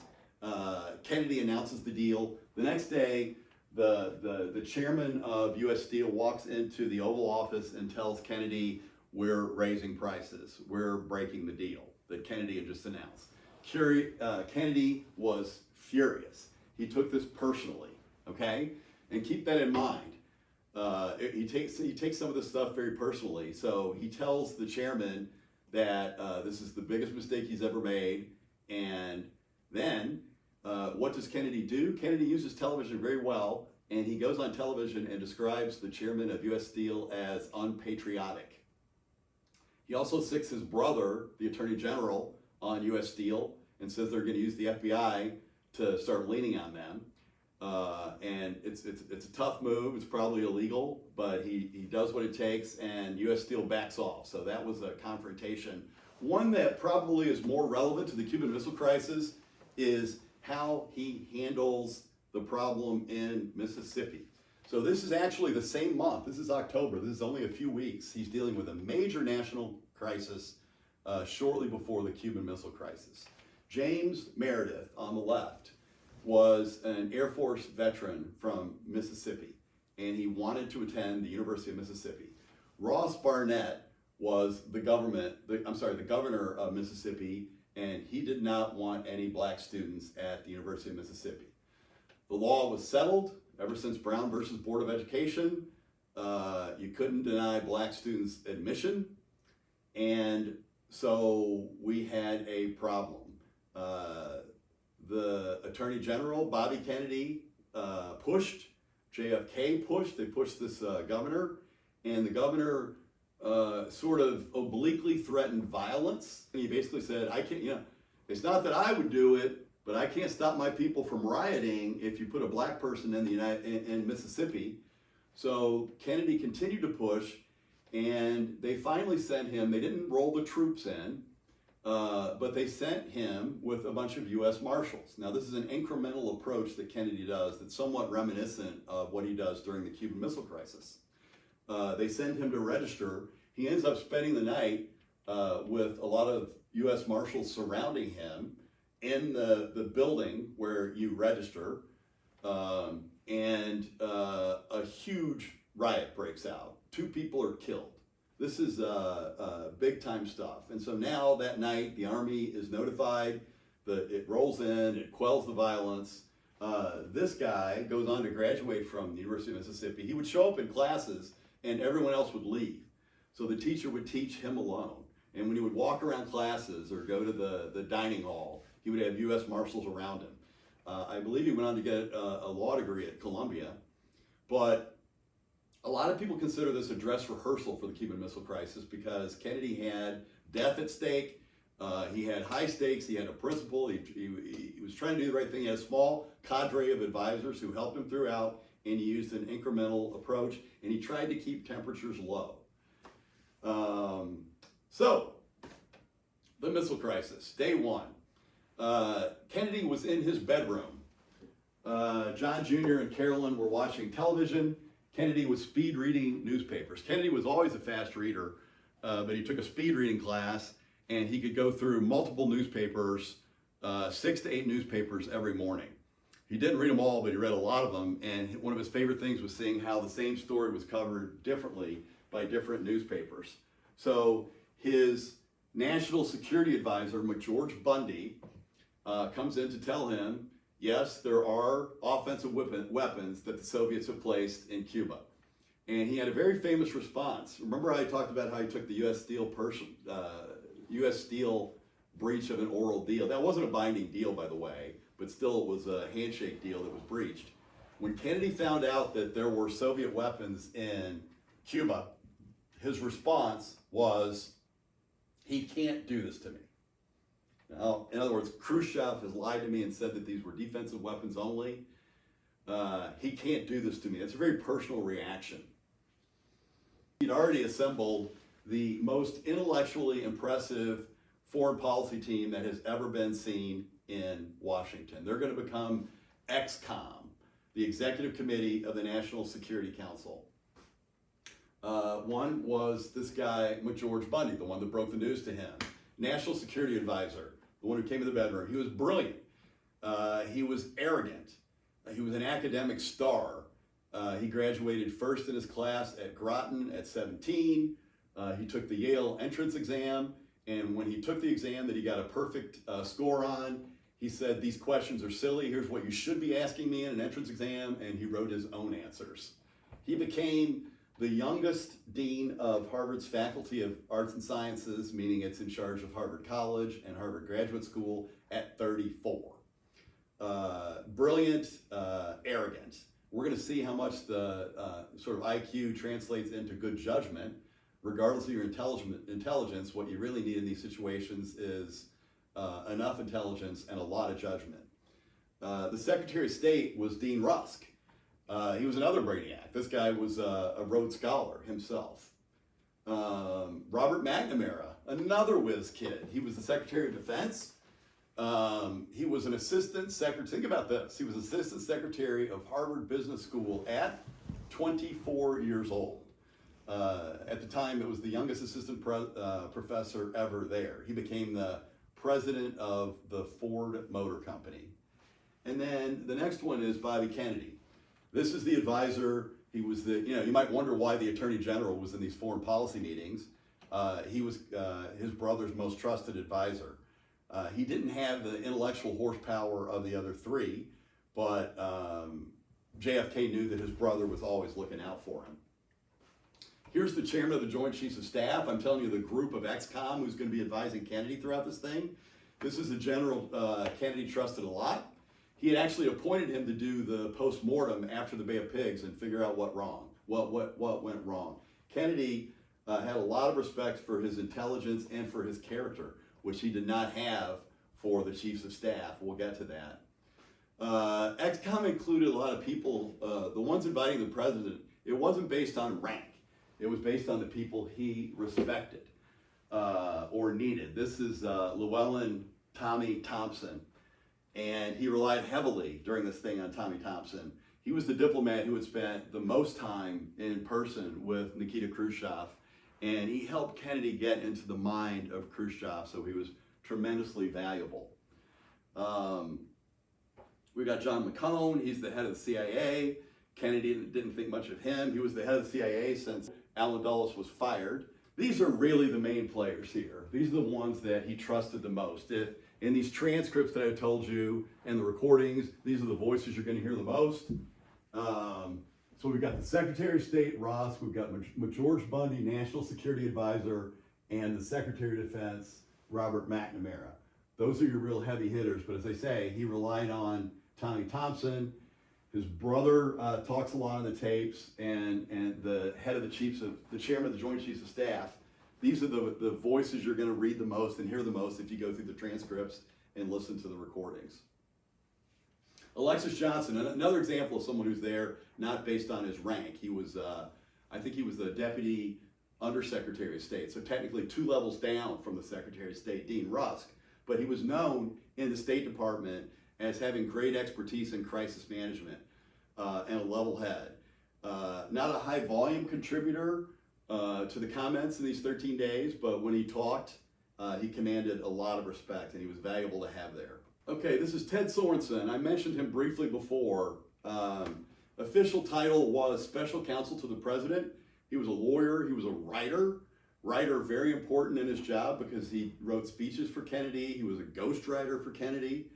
A lot of debate about Profiles in Courage that Kennedy won the Pulitzer Prize for writing. I think Ted Sorensen wrote almost all of it. He was extremely close to JFK. JFK called him, Ted, my intellectual alter ego. He even said once, he knows my mind better than I do. Didn't have much to contribute to decision making, but extremely important for his role in communications, such as communications with the Soviets. Here's somebody the Kennedys didn't care much, they didn't care about his opinion much at all. This is Lyndon B. Johnson. He's going to become the next president when Kennedy is assassinated. He had been the majority leader of the Senate, and he had transformed that role to become the most powerful majority leader the Senate has ever happened. It used to be a body of co-equals, 2 from every state. He transformed that so that he was he was called a conductor. Everything that happened in the Senate practically had to go through him. So that made him probably the second most important man in Washington, D.C. And he goes from that role to becoming the vice president, and the Kennedys couldn't stand him. They put him on the ticket for voting purposes, but they marginalized him and they ignored him. So he was extremely depressed when he was vice president because nobody cared about his opinion. Foreign policy wasn't his expertise anyway. This was a mistake of JFK. It was a mistake of JFK to marginalize LBJ the way he did. If he'd flattered him a little bit and leaned on his legislative brilliance, which we have never seen anyone with greater, in my understanding of history, I can't think of anyone with greater ability to get legislation passed than LBJ. If Kennedy had relied on that, he could have gotten some of his legislation passed that ended up not getting through until he was assassinated and LBJ got it done. But barely talks on the tapes. When he talks, the Kennedys don't care. So here's the gang.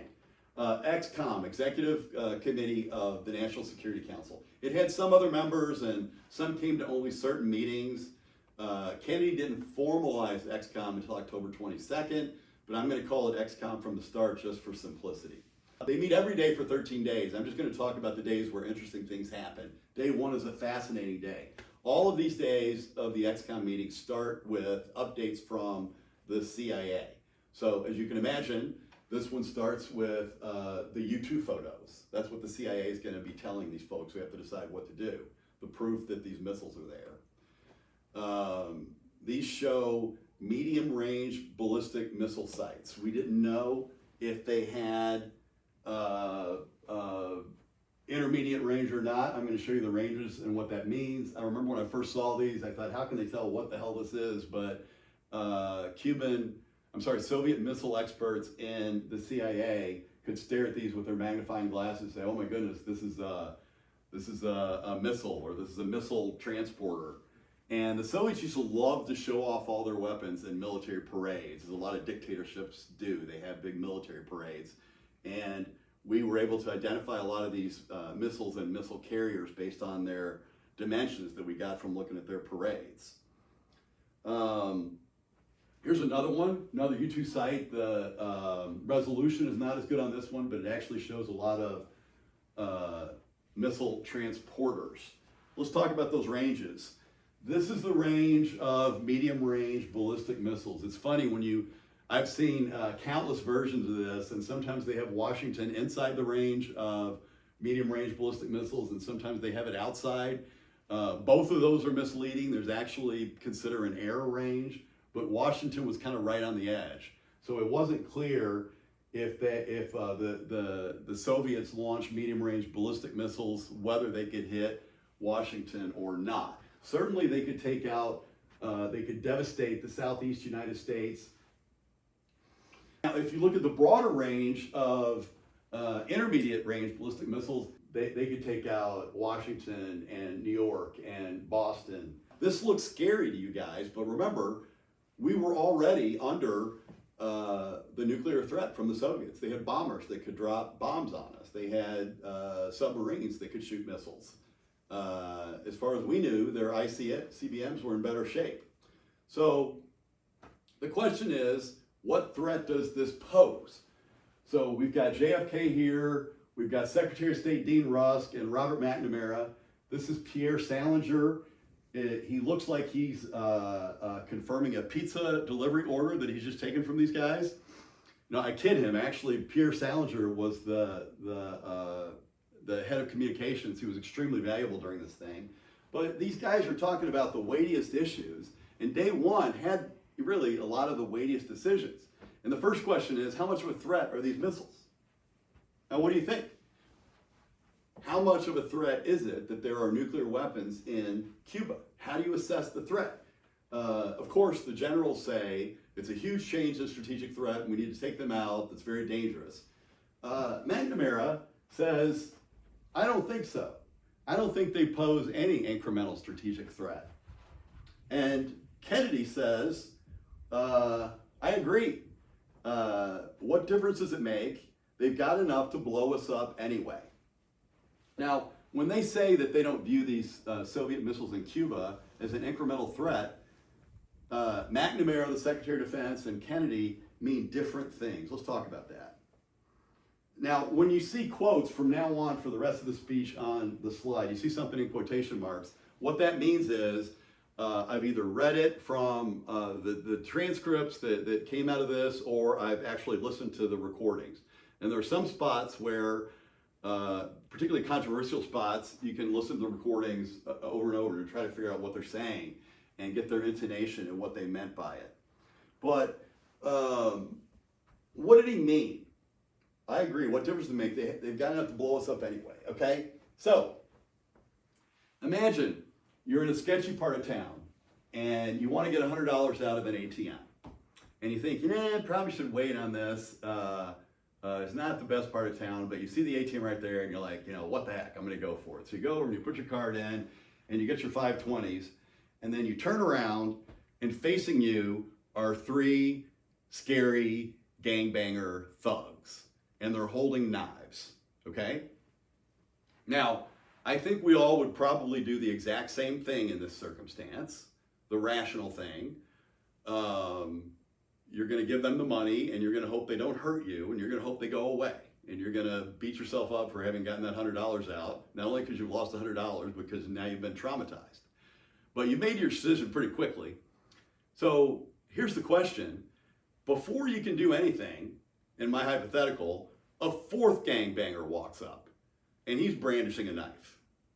So the question is, does the presence of that fourth thug change what you were going to do at all? And I think clearly the answer is no. You're going to do the same thing if there were four as if there were three. So that's Kennedy's point. So what? They can blow us up anyway. They have all these bombers that can drop bombs on us. So what? They put them in Cuba. He knew we were already vulnerable, but actually McNamara meant something different.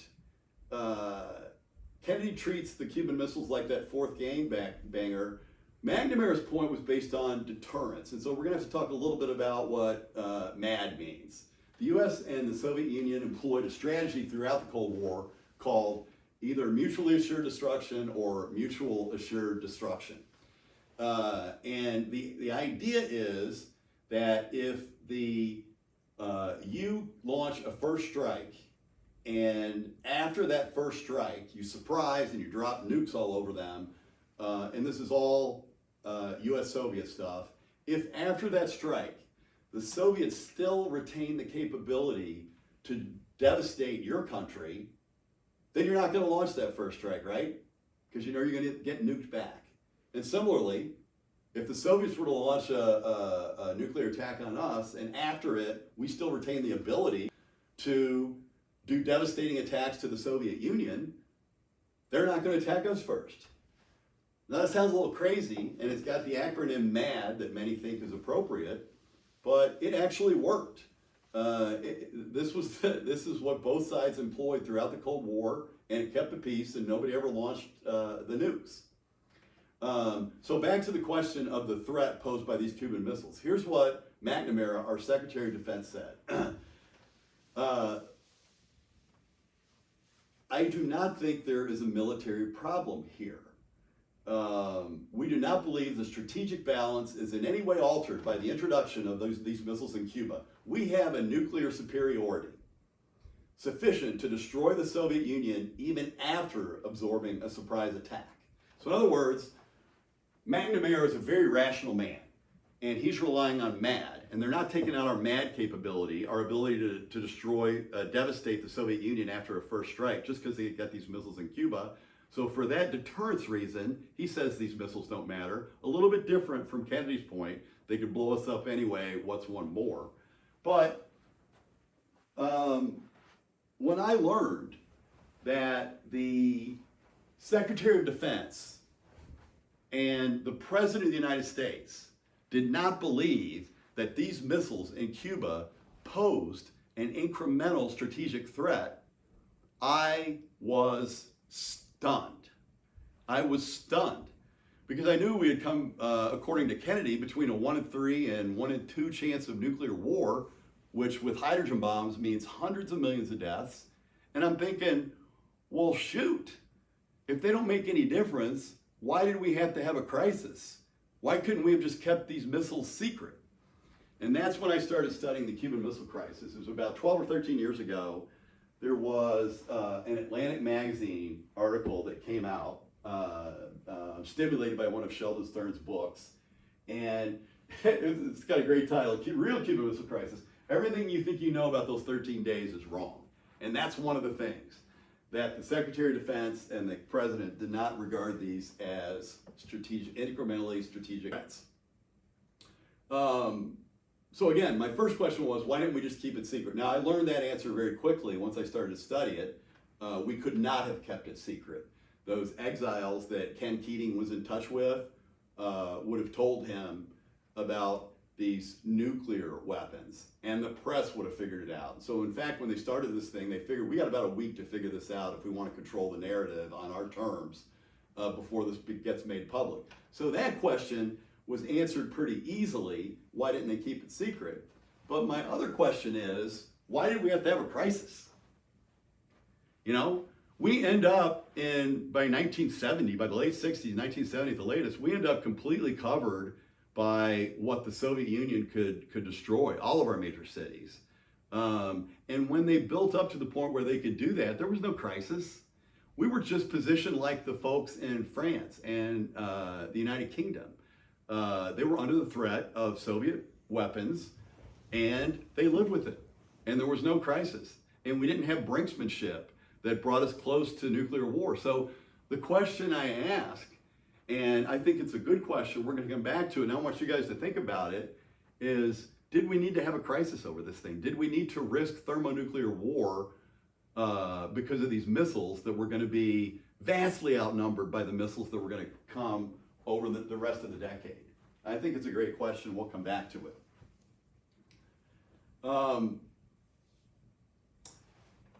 He said this is a political struggle as much as military. Remember that speech he made saying those weapons are defensive only in September? So the quote is, last month they said we were not going to allow it.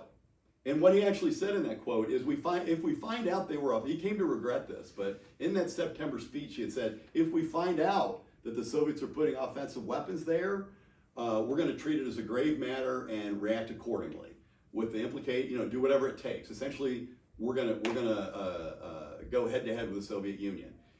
He wished he hadn't said that. He did it under political pressure because Keating's saying he's letting him put these offensive weapons in. But when he says this is a political struggle, be really careful interpreting the word political. It's not just referring to domestic politics, okay? He's not exposing hundreds of millions of people to death just to protect his political career. It's also referring to geopolitics. So for example, if the Soviets think we're weak in the way he reacts, maybe they'll be more aggressive. Maybe they seize West Berlin. Or if our NATO partners think we're weak, that could hurt our relations. So that's politics too. But of course, domestic politics is on JFK's mind. Remember, we've got these midterms coming up. He wants to be president again. But here's the key. In a democracy, domestic politics drives foreign policy. If a president loses public support for an action, he will be replaced. He will be voted out. So we would expect that if the public would be outraged by these missiles in Cuba, that Kennedy has to focus on that. So that first question was threat assessment, which you can see is very interesting. The next is, after they've determined the threat assessment, not much, what do we do about it? Again, day one's got the fascinating questions. What do you do about these missiles? Okay. There were 4 options put on the table by suitably Dean Russ, the Secretary of State. Surgical, this term cracks me up a little bit because there's an implication of precision that doesn't exist, but the military likes to suggest that it can just take out these surgical spots and no more. But surgical means blowing up just their medium range. General air attack, which means we take out all of the bases, defensive, offensive, we take out the Soviet planes on the island. A general air attack is very aggressive, plus a blockade of the island so they can't bring any more in. And the least threatening, which, where's Dean Russ? Yeah, there with the glasses on. The Secretary of State recommended, call Khrushchev up. Say, hey, you got this one wrong. These people are going to be furious about this. This is a bigger deal than you realize. We've got to talk through this to get out of it. And this is interesting because I've told you about Kennedy's story Bobby Kennedy's story in 13 Days of Being the Dove. He introduces another option, which is invasion. Not only drop the bombs, we send troops to the island. Now, I'll tell you right now, if that had happened for reasons you don't understand yet, it wouldn't have worked and it would have sparked World War III. But it's just interesting that that was Bobby's suggestion since he always painted himself as a dove. Here he is being even more aggressive than the military. JFK was not interested in diplomacy. Look how diplomacy had worked in Vienna in that summit. He thought that Khrushchev didn't respect him enough that he could make any difference. He leaned toward the airstrikes. It was either going to be the surgical or the general. And this is one of the most important points of the lecture for us as a takeaway, he tries to get into Khrushchev's head, okay? That's something Khrushchev fails to do, but it's something Kennedy does. And it's something that diplomats call strategic empathy. And the idea is not that you're sympathetic to the other side's cause, but that you're able to get into your opponent's head and see it from his perspective. And that's really valuable in negotiation, and Kennedy does a good job of it. Strategic empathy. Why did he do this if they don't make a strategic difference? Here's the shorter quote. I'm going to read you the longer quote from the recording. If it doesn't increase very much their strategic strength, why is it? Can any Russian expert tell us why they... And then without finishing his question, he interrupts himself and says, it's just as if we suddenly began to put a bunch of medium-range ballistic missiles in Turkey. Now that'd be goddamn dangerous, I would think. Well, the close listener is going to remember that's exactly what we did. We put missiles in Turkey. So it was Alexis Johnson, the crisis management guy from the State Department, or Bundy. You can't really hear on the recording who said it, but someone says, we did that. And then Kennedy says, yeah, but that was 5 years ago. Well, no, Mr. President, it was actually earlier this year. What's going on here psychologically is he is thinking of that as Eisenhower's program with those Turkish missiles. These Turkish missiles are terrible. They're liquid fuel. They take hours to prep. They would easily be taken out by the Soviets. Kennedy was already wanting to get rid of those missiles anyway. It was going to be a diplomatic problem, but he didn't like those missiles anyway. He thought of them as Ike's missiles. So when he says that was years ago, he's not making the parallel yet between the Turkish missiles of the United States and the Soviet missiles in Cuba. But he's going to come to understand that parallel, and he's going to understand it better than anybody in the room, and that is going to become the solution to this crisis. So we will come back to that.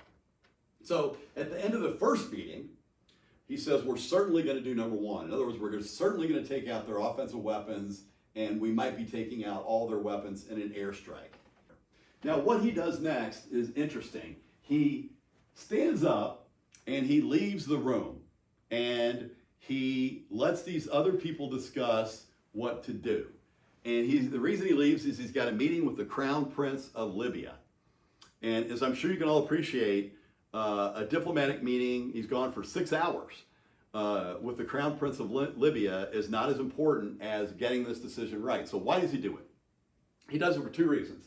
One is he wants to keep it secret that all these heavy hitters, including himself, are meeting, and that's a story that people should be focused on, because he doesn't want the Soviets to know that we know those missiles are there. But there's a second important reason, which is this group that he picked, and this is remarkable when you listen to the recordings, they felt very comfortable disagreeing with what he said and attacking his position politely. But he had the benefit of a leader of instilling a culture in which you could have what in corporations they might call negative upward feedback. People said what they thought, even if it wasn't what Kennedy suggested. But even though they had that culture where people felt free to speak their minds, they're going to talk even more freely when the boss is out of the room, right? Isn't that just normal sort of social psychology? So we got the two benefits of keeping it secret and letting these guys discuss it with him not there in sort of a seminar environment, and then give him their proposal after their deliberations. The next interesting day is day 3 of the crisis. That's when they find out that the Soviets have placed intermediate range ballistic missiles there. And it's the whole contiguous 48 that are under attack. They can take out Los Angeles and New York, as far as we know. They could shut down our government by they could kill the men in the room. They could kill the wives and children of the men in the room. And this changes the mood. Understandably, the tensions rose. And this news caused Kennedy to fear that it moved him toward the airstrike plan more firmly. But he was scared that was going to cause the Soviets to take Berlin. Now, coincidentally, and this is one of the huge coincidences of the crisis, and one of the many interesting stories that are embedded in this story of the 13-day crisis, Kennedy and Secretary of State Rusk had a scheduled meeting that afternoon with, guess who? The Soviets. So remember, I told you about Andrei Gromyko before. He's their foreign minister, kind of like their Secretary of State. This is Anatoly Dobrynin. He doesn't even know about these missiles in Cuba. The Soviets did that all the time. They wouldn't tell their key people what was going on. Here's Dean Rusk. There's Kennedy. He's got his bad back. He's in his rocking chair. Kennedy decides not to reveal to the Soviets that they know anything about the meeting. So now we got a poker game going on. Gromyko wants to know if Kennedy knows, but Kennedy plays a great game of poker. He doesn't reveal it. Throughout the meeting, Gromyko continues to reiterate the lie that there are not offensive weapons in Cuba, and he's unable to read Kennedy, and he goes back and reports to Khrushchev. Kennedy has no idea that those missiles are there. While JFK is gone, XCOM continues to meet, and they go out and meet with leaders of their own teams. So McNamara goes off to meet with the generals. The undersecretary goes off to meet with the people in the State Department. They're gathering more information. The next day, for the same reason of keeping this stuff secret, Kennedy decides to keep his schedule of making campaign appearances in the Midwest. Remember, we've got the midterms coming up in just a few weeks. But before he takes off, he decides to meet with the chiefs. These are the chiefs of staff of the Army, Air Force, the Navy, and the Marines, and that's Maxwell Taylor in the center, the chairman of the Joint Chiefs of Staff. They met, fortunately for us, not here, but they met in the cabinet room where all the XCOM meetings took place. Why is that good? Because we have recordings. We know exactly what happened in these meetings. Now, these are an aggressive bunch, which is not unusual for your military leaders. It's kind of what you want. You don't always, we have a civilian control of the military. The military has a bias towards bellicosity and belligerence. These aggressive folks were best typified by this guy, Curtis LeMay. Look at him. This is the kind of guy that if you had a date with his daughter, you would bring her back an hour early just to be safe. He was brilliant. He was dangerous. He was extreme. If you wanted him on your side. In World War II, we couldn't figure out how to get our bombs to hit Japan. They wouldn't land anywhere near Japan from our strategic bombers, okay? he figured it out. He figured it out and led the incendiary bombing of Japan that killed 500,000 citizens, non-combatants. But he was brilliant. He was a 4-star general at 44 years old, the youngest since U.S. Grant. JFK was concerned that if we attacked Cuba, the Soviets would take Berlin. LeMay says, no, they wouldn't. Well, that's not a position that your head of the Air Force is supposed to make. That's a position for the president to be an expert on. Advised by his State Department and his National Security Advisor, LeMay says, they will not. We need to attack. This blockade idea is weak. If we don't attack Cuba and we do a blockade, that's going to send a signal of weakness. And in fact, it's going to be the biggest example of weakness since Chamberlain's appeasement of Hitler at Munich. Now that really hit close to home, but LeMay wasn't holding back. Kennedy showed remarkable restraint throughout this entire thing, but LeMay was starting to step over a line. Then he says, quote from the recordings, LeMay, "You were in a pretty bad fix," he told the president. He said this blockade would be weak, and Kennedy finally can't take it anymore, and he turns to LeMay and he said, "What did you say?" And LeMay says, "You were in a pretty bad fix." And with classic JFK wit, he says, "Well, you were in there with me personally," meaning this all gets blown up. It's not just me going down, it's you too. When he leaves the meeting, he had a famous quote. He said, "These brass hats have one big, great advantage. If we do what they want us to do, none of us will be alive later to tell them they were wrong." Now that's a comical line, but there's also a lot of truth to it because they just screwed this up, okay? They did not have the imagination to realize that we're kind of focused on those long-range nukes, the ones that can go hundreds and hundreds of miles. Remember those short-range nukes I talked about, tactical nukes? These are kind of like the ones that Putin threatens every now and then to use in Ukraine. Battlefield nukes. They had the Soviets had battlefield nukes. I can show you. I'll show you a slide right here of one of them. Here's a cruise missile right here. The power of these battlefield nukes were on the order of, or slightly smaller than, the atomic bomb we dropped on Hiroshima. So you've got an invading force. You hit that with an atomic bomb. You don't have an invading force anymore. The invasion would have failed. Okay, so the generals did a very poor job of imagining. Actually, in fact, not this photograph, but we had another photograph of a site with tactical nukes that we had taken from one of our U-2s, and it didn't make it properly up the chain. Communications problems is one of the things we're going to encounter over and over and over. They had a conference on the Cuban Missile Crisis that Castro attended, McNamara attended, Soviets attended. When McNamara learned that the Soviets had tactical nukes, he had Castro repeat it. Then he stood up from the table and had to steady himself. He almost passed out when he realized they had been planning to invade. If they'd invaded, all the Americans would have died. The military failed him.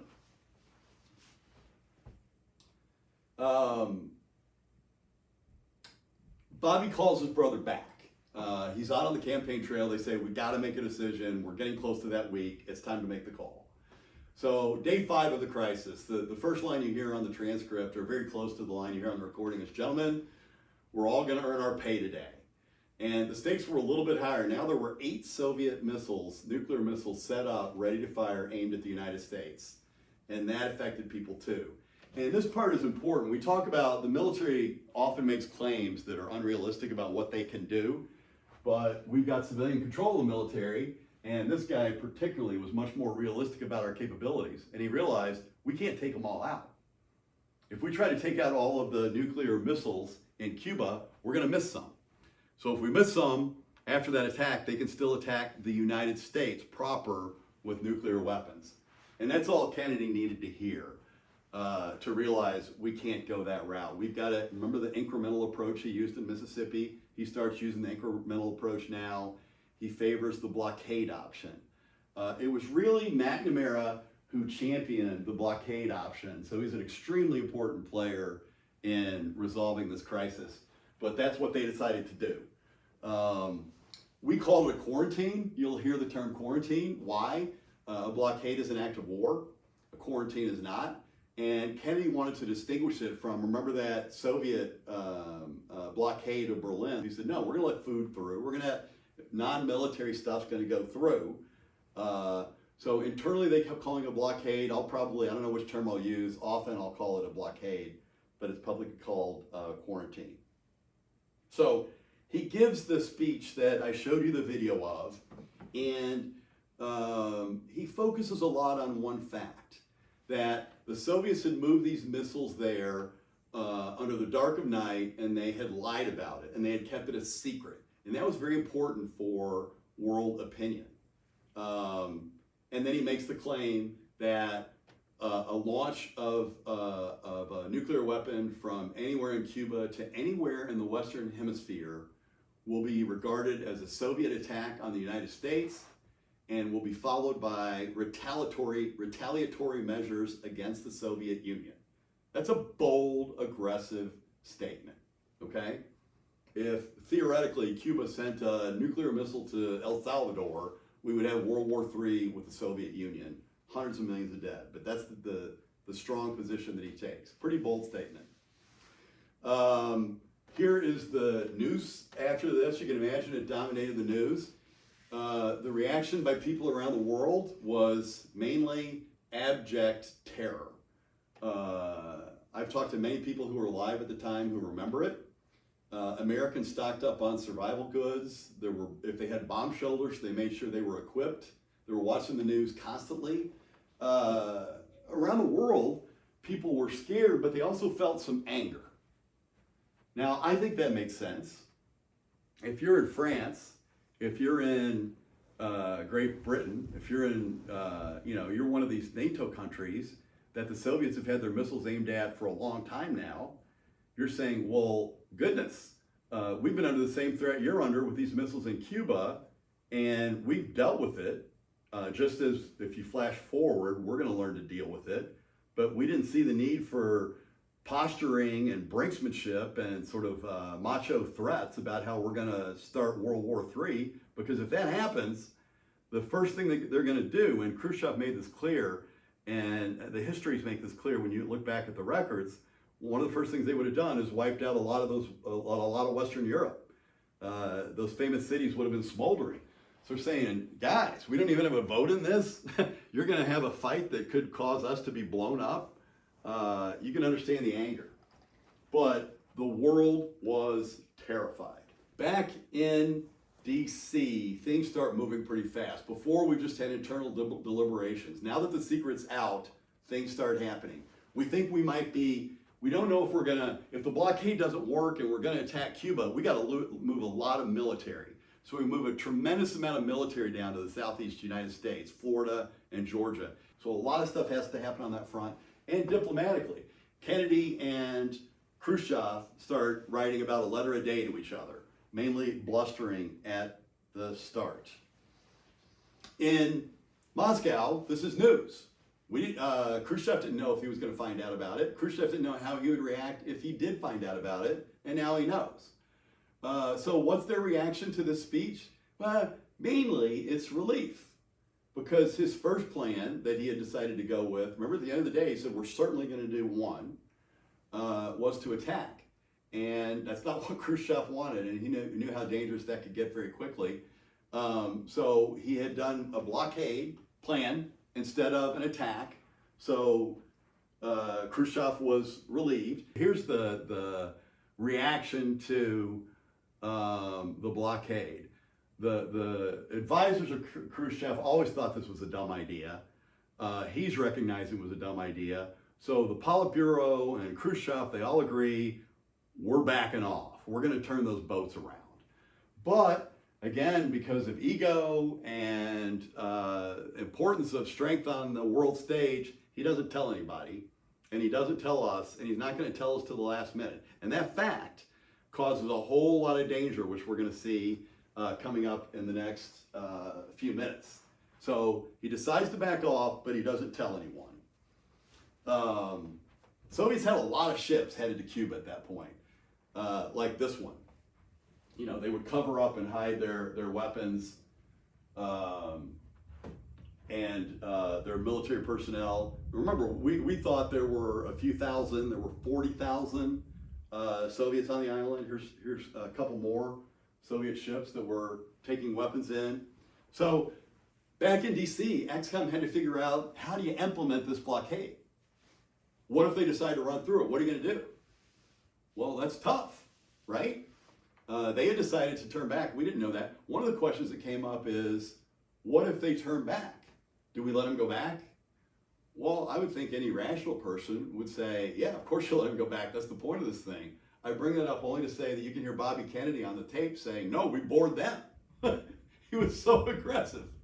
We board those ships that are actually turning back. How far out should the quarantine reach? Well, Bobby said there had been, we'd spotted one that was 1,800 miles away. We ended up with a 500-mile quarantine. He says, let's make it 1,800 miles away. And the folks around the table are kind of looking at him like, well, let's come back to this, but it gets made 500. The big question is, what are we going to do if they don't stop? We've told them to stop at this quarantine line. What if they go through? JFK is trying to lower the temperature of this crisis, but that's going to be tough if they run through the blockade. And now we go back to recording.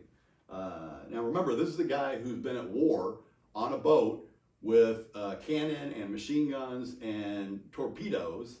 He knows how ugly things can get in the water. What are we supposed to do if they're running through? We're going to try to shoot their rudder off or shoot their boiler, and then we're going to try to board it. And they're going to fire a gun, then machine guns. These are quotes from the recordings. And we're going to have one hell of a time trying to get aboard that thing and getting control of it, because they're pretty tough. And I suppose there may be armed soldiers or Marines aboard their ships. He's seeing how he could lose control of this crisis out in the water. And they work out the details of how to engage if ships cross the line, with McNamara, the Secretary of Defense, taking the lead. Now, we come to a fascinating part of the crisis. This is one of the most studied exchanges. Everybody's gone. Jack is talking to his brother. And these turn out to be very famous words. This is not a picture, this is a different picture of them because they were in the cabinet room being recorded. But when everybody had left, John says about the blockade, it looks like hell. Looks real mean. But on the other hand, doesn't it? But on the other hand, there's no choice. If they get this mean on this one, it's just a question of where they go about it next. No choice. I do not think there was a choice. Now, his mind was on geopolitics. You know, if they do this here in Cuba, what are they going to do in Berlin? What are they going to do next? But Bobby's response was more about domestic politics.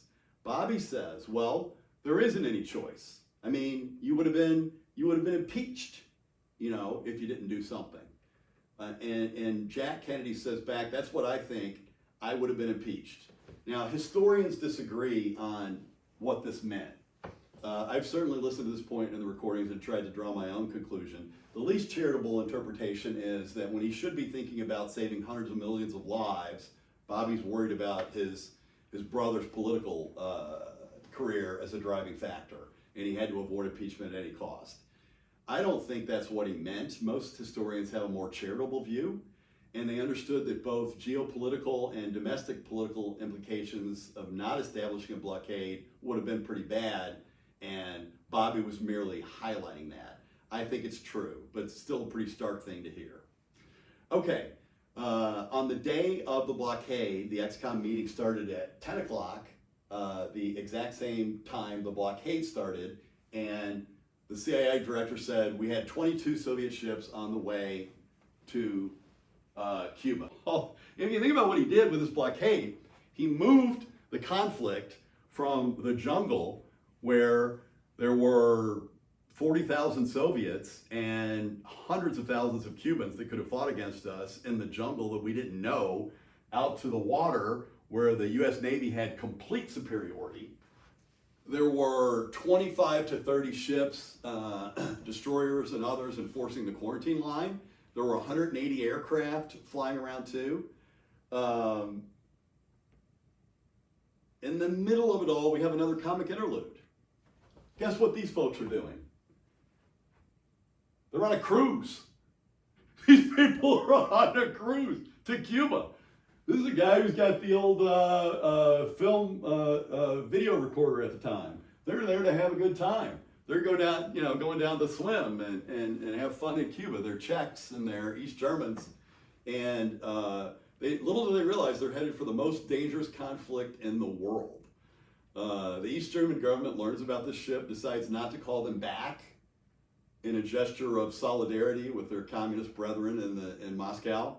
The U.S. decides not to stop the ship. Of course, we had said it's not a blockade, although they did examine it closely with their planes and helicopters, and I'm sure it made them pretty darn nervous.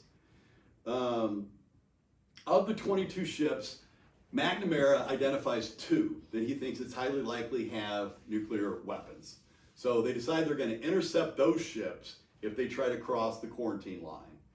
But many of these Soviet ships are escorted by subs. That's a common practice, to have a sub there to sink anything that's going to try to sink your ship.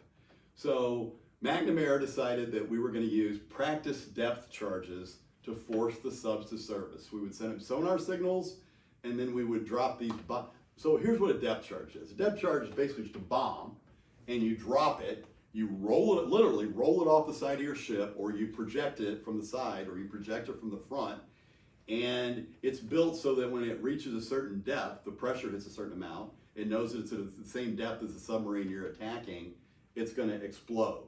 So if you want a visual description of that, there's a ship that comes around and drops it right where the sub's going to land, and you can blow the sub up. He's saying we're going to use practice depth charges. They're loud, but they're no danger at all. There's no practical danger to the sub, these practice depth charges. So while he's describing all this, McCone, the head of the CIA, comes in to say that he's just learned that 6 Soviet ships near Cuba were turning back, including those 2 ships we thought had nuclear weapons that we were going to intercept. So that's great, okay? And the famous line from the Secretary of State, "We are eyeball to eyeball," and I think the other fellow just blinked. Well, like so many great quotes, he actually said that, but he got the timing all wrong. Those Soviet ships had turned around hours ago. That's how slow the Navy communications were getting to the president.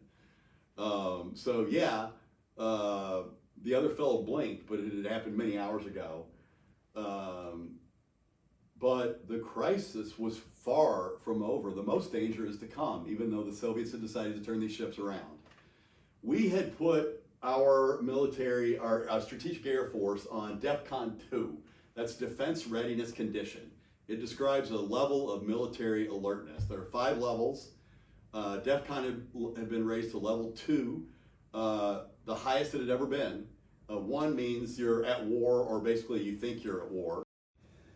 So we had 1,400 bombers with nukes ready to take off for the Soviet Union on 15 minutes notice, and 66 more in the air. A United Nations Security Council meeting was scheduled for October 25th, day 10 of the crisis, and the United States made sure that it was televised. They wanted a dramatic presentation of photos of the Soviet missiles. Adlai Stevenson. This is Adlai Stevenson. He ran twice against Dwight Eisenhower. You're not going to beat Dwight Eisenhower after World War II, after leading the Allies as the Supreme Allied Commander. But he ran, and he ran against him as a Democrat twice, and he lost twice. He was seen as kind of soft. He was seen as cerebral. He was known as an egghead. I will point out to the close viewer that his head is quite egg-like. When Kennedy won the presidency, he named Stevenson to be the U.S. ambassador to the United Nations. And this meeting was televised, as I said. This turned out to be the greatest moment in Stevenson's career. He was supposed to be tough. He was supposed to challenge the Soviet leaders and prove that we had weapons there. And he had the big photographs. And his famous quote when he's challenging the Soviet ambassador is, "Do you have these missiles?" He says, "I'm prepared to wait for my answer until hell freezes over." the Soviets looked absolutely terrible to the world. And JFK was watching this on TV and he said, you know, that's terrific. I didn't know Adelaide had it in it. Things keep getting worse for the Soviets. Their Soviet radar is showing those bombers that I showed you a picture of, and they keep flying up close to the border of the Soviet bloc, and then they turn around and fly back. This is the point where Khrushchev becomes the most frightened. He's convinced that we're going to attack, the United States is going to attack the Soviet Union, and we're getting ready to do it. So he argues to the Politburo now, we need to not only turn around, we need to remove those weapons. We need to get everything out of there or we're going to all die and our country's going to be attacked. Well, the Politburo was never crazy about this plan anyway, so they agreed. He writes this long, rambling letter. He was known for his long, rambling letters, but now he's been up for days. I don't know if he'd had a lot of vodka or much vodka, but he writes a 3,000-word letter with analogies and abstract concepts and explaining that, and listen closely here, if we, the United States, agree not to invade Cuba, they will pull out their weapons. Doesn't say word one about Turkey. Takes 12 hours for that to get, it's a long letter, and it has to get translated and decrypted and however it happens before it's in the hands of XCOM. He's panicking. In Cuba, another leader is starting to panic. Fidel Castro is convinced, he's got intelligence that Americans are going to invade his island, and of course they're preparing, I should say, to do just that. If this blockade thing doesn't work, we're ready to invade that island. So he deploys, he thinks that the attack is coming in the next 1 to 3 days, which isn't far off for our preparation. He deploys 400,000 soldiers and mainly militia from his nation of 7 million people. So that's huge. And then he writes this bizarre letter to Khrushchev. And he says, if the US invades Cuba, I think you, the Soviet Union, should launch a nuclear first strike against the United States. What's going to happen to Cuba if the Soviets do that? Cuba is not going to exist anymore. Cuba's going to look like the surface of the moon. He's going to be dead. All of his people are going to be dead. But that's what he tells Khrushchev to do in a letter. Khrushchev gets the letter and says, my God, this guy's lost his mind. He's filled with what Khrushchev calls revolutionary fervor. We can't have the nukes anywhere near this guy. But Castro was so worked up. And he was worked up because now we were doing overflights to get intelligence all the time. So he's got these American planes buzzing. He thinks the attack is imminent, and he's really starting to lose it.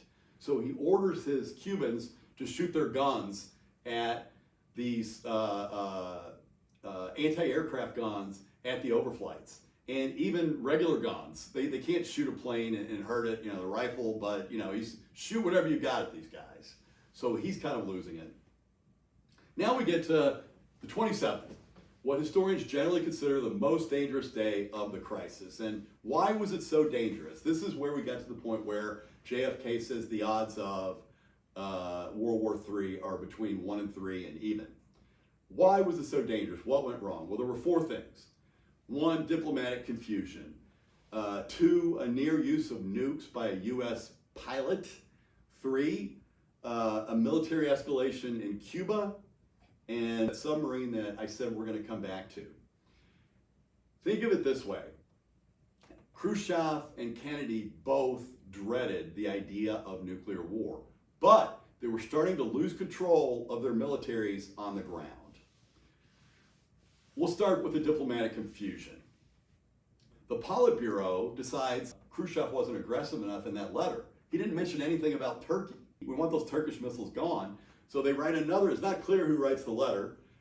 This one doesn't look like the 3,000-word rambling letter. It looks like a normal diplomatic formal letter. And they want to send that and say, you must agree not to invade Cuba, but you must also remove the missiles from Turkey. Well, they want to get this message to Kennedy before he reacts to the first offer, which is a better offer for the United States, but it has to go through all those channels. So they just broadcast it on the radio, okay? demanding also that we remove the Turkey missiles. So we've got and this is before, so think about it from XCOM's perspective. They've got 2 letters now, they haven't even responded. The first letter, the long rambling one, says, agree not to invade Cuba. Second one says Cuba plus Turkey, and it sounds like a more formal letter. But Khrushchev doesn't write diplomatic letters. So what does XCOM do? What would you do? So some people in XCOM say, let's just respond to the first letter. It's got better terms. And I understand why they would say that, but Kennedy says, no, that's just playing games. We don't have time to play games. Khrushchev is demanding that we get rid of the Turkey missiles. And Kennedy is starting to warm to this idea. His quote, he's got us in a pretty good spot here.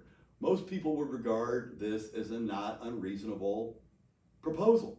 So basically what he's asking XCOM is, how can we say no to this offer without seeming to the world like we're the aggressors?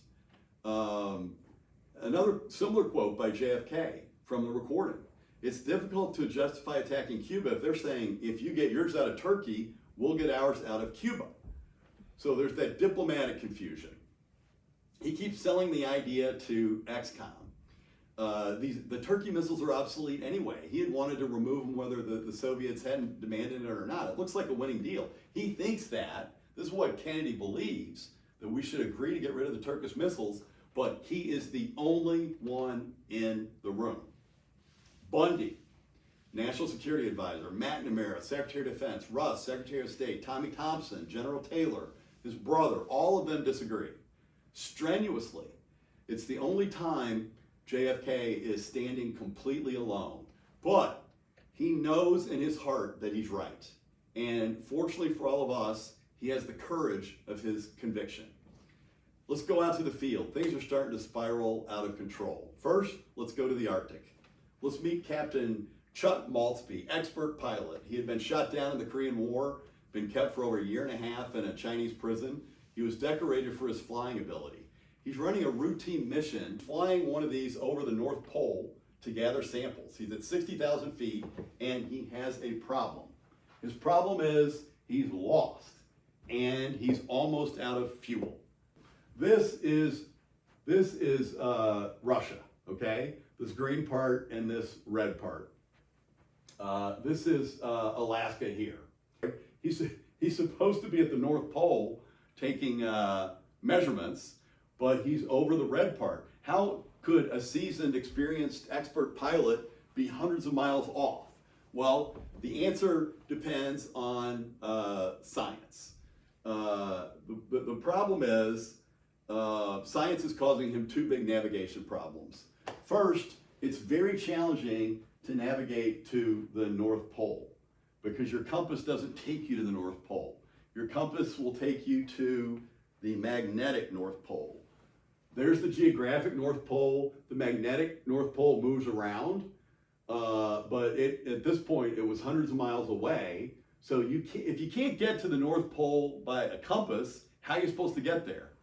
Well, actually, using technology from the 1700s, I kid you not, a sextant and star charts. Well, that should have worked too. He's trying to get to the North Pole. He's got a sextant. He's got star charts. Why is he lost? Why can't he get to the North Pole? Well, there's a second science reason. He can't see the stars because of this.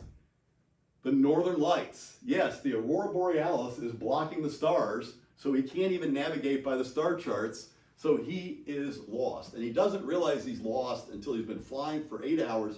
He's almost out of fuel. A U.S. radio pilot radios Maltzby to turn 10 degrees to the left. Then he hears another voice telling him to turn 30 degrees to the right. Well, that's the Soviets. They picked him up on radar, and they sent these MiGs after him, and they're trying to direct him right into the line of fire. He recognizes pretty quickly that those voices are fake.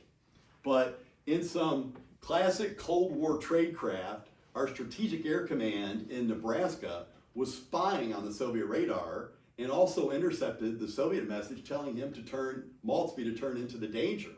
Now the problem is they couldn't come on the radio and say, hey, the Soviets are telling you the wrong thing, or that would have given up revealing to the Soviets that we were spying on them. And we couldn't do it. Fortunately, however, these MiGs are also low on fuel, so they can only go up to 47,000 feet. They never could have gotten to his level anyway. But just to be safe, we dispatched 2 of these fighters. These are called Convair F-102 Delta Daggers. And they could get up to 53,000 feet. So if for some reason those MiGs tracked the U-2 as it started to come down, they could protect it. But there's and another crazy story associated with this. They defended themselves, the Soviet MiGs defended themselves with guns.